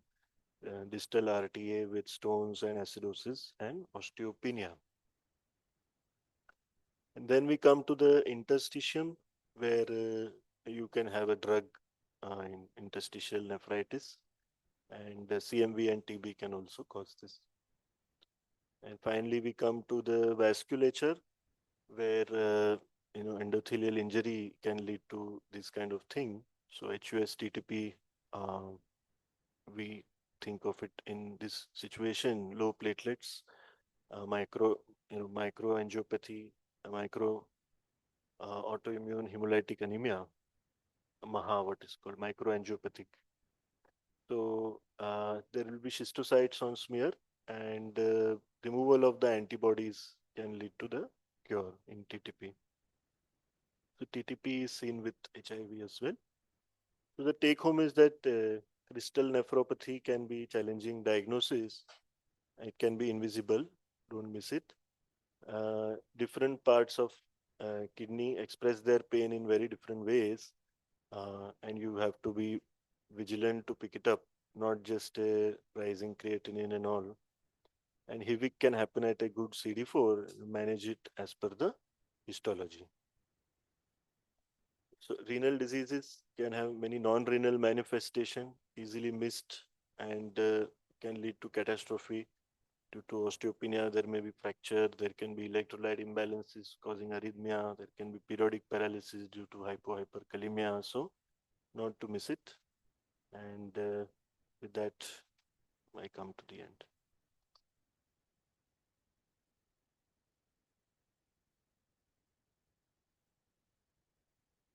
Thank you, Kanish, for a lovely presentation and amazing slides. It was really, we could not really believe that we are looking at really bad kidney involvement, looking at those slides. May I request Dr. Dipali to please come over and hand over a memento as a token of appreciation to Dr. Kanish.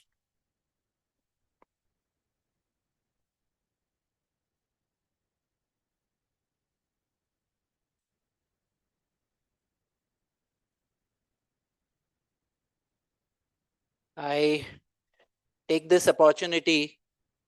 I'm sure up above, Dr. Alaka Deshpande madam is really happy seeing the future of HIV medicine in great able hands, and we are trying to do our best to follow and continue our legacy to do evidence-based medicine and clinical practice.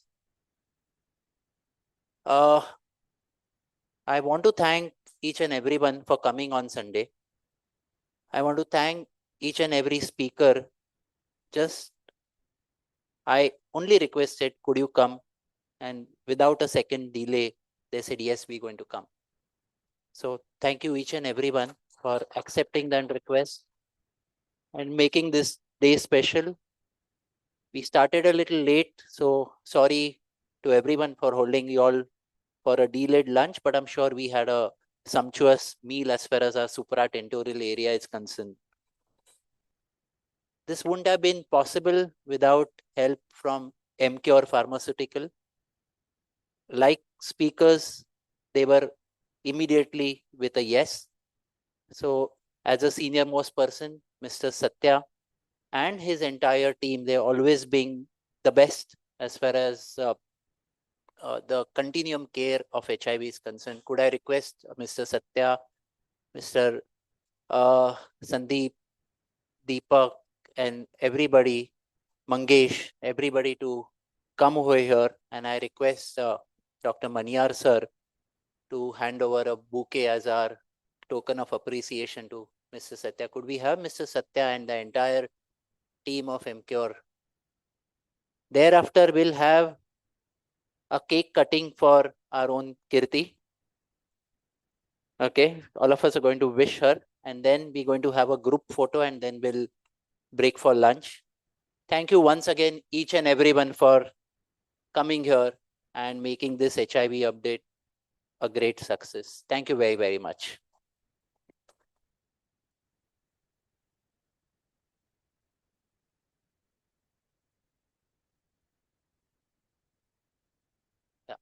Yeah, both, even Dr. Saple.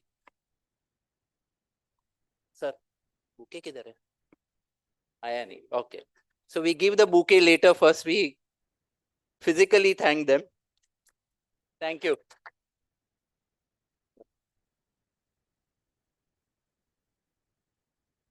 We want the entire MCure team. I don't know how many of you all have noticed this, but they work as a family.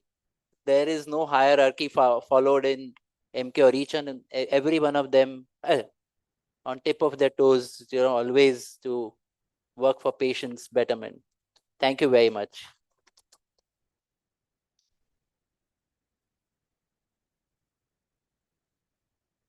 Okay. Could we have the group photo, everyone here? We'll just arrange chairs and we have a group photo and then we'll have a cake cutting and then we have lunch together.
Hello. Yeah, sorry. Today is a day which I cannot forget because Dr. Vikrant have done. Vikrant sir, it was not easy that in such a short time we can have such kind of a things. Maniar sir, Saple sir, then all ID doctors from different hospitals to come together in such a short notice was a challenge. But everybody accepted and you all have given your spacious time. So thank you so much for that.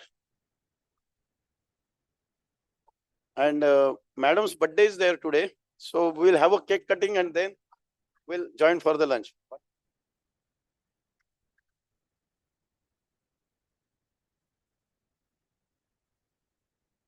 Could we all sing for Kirti? Happy birthday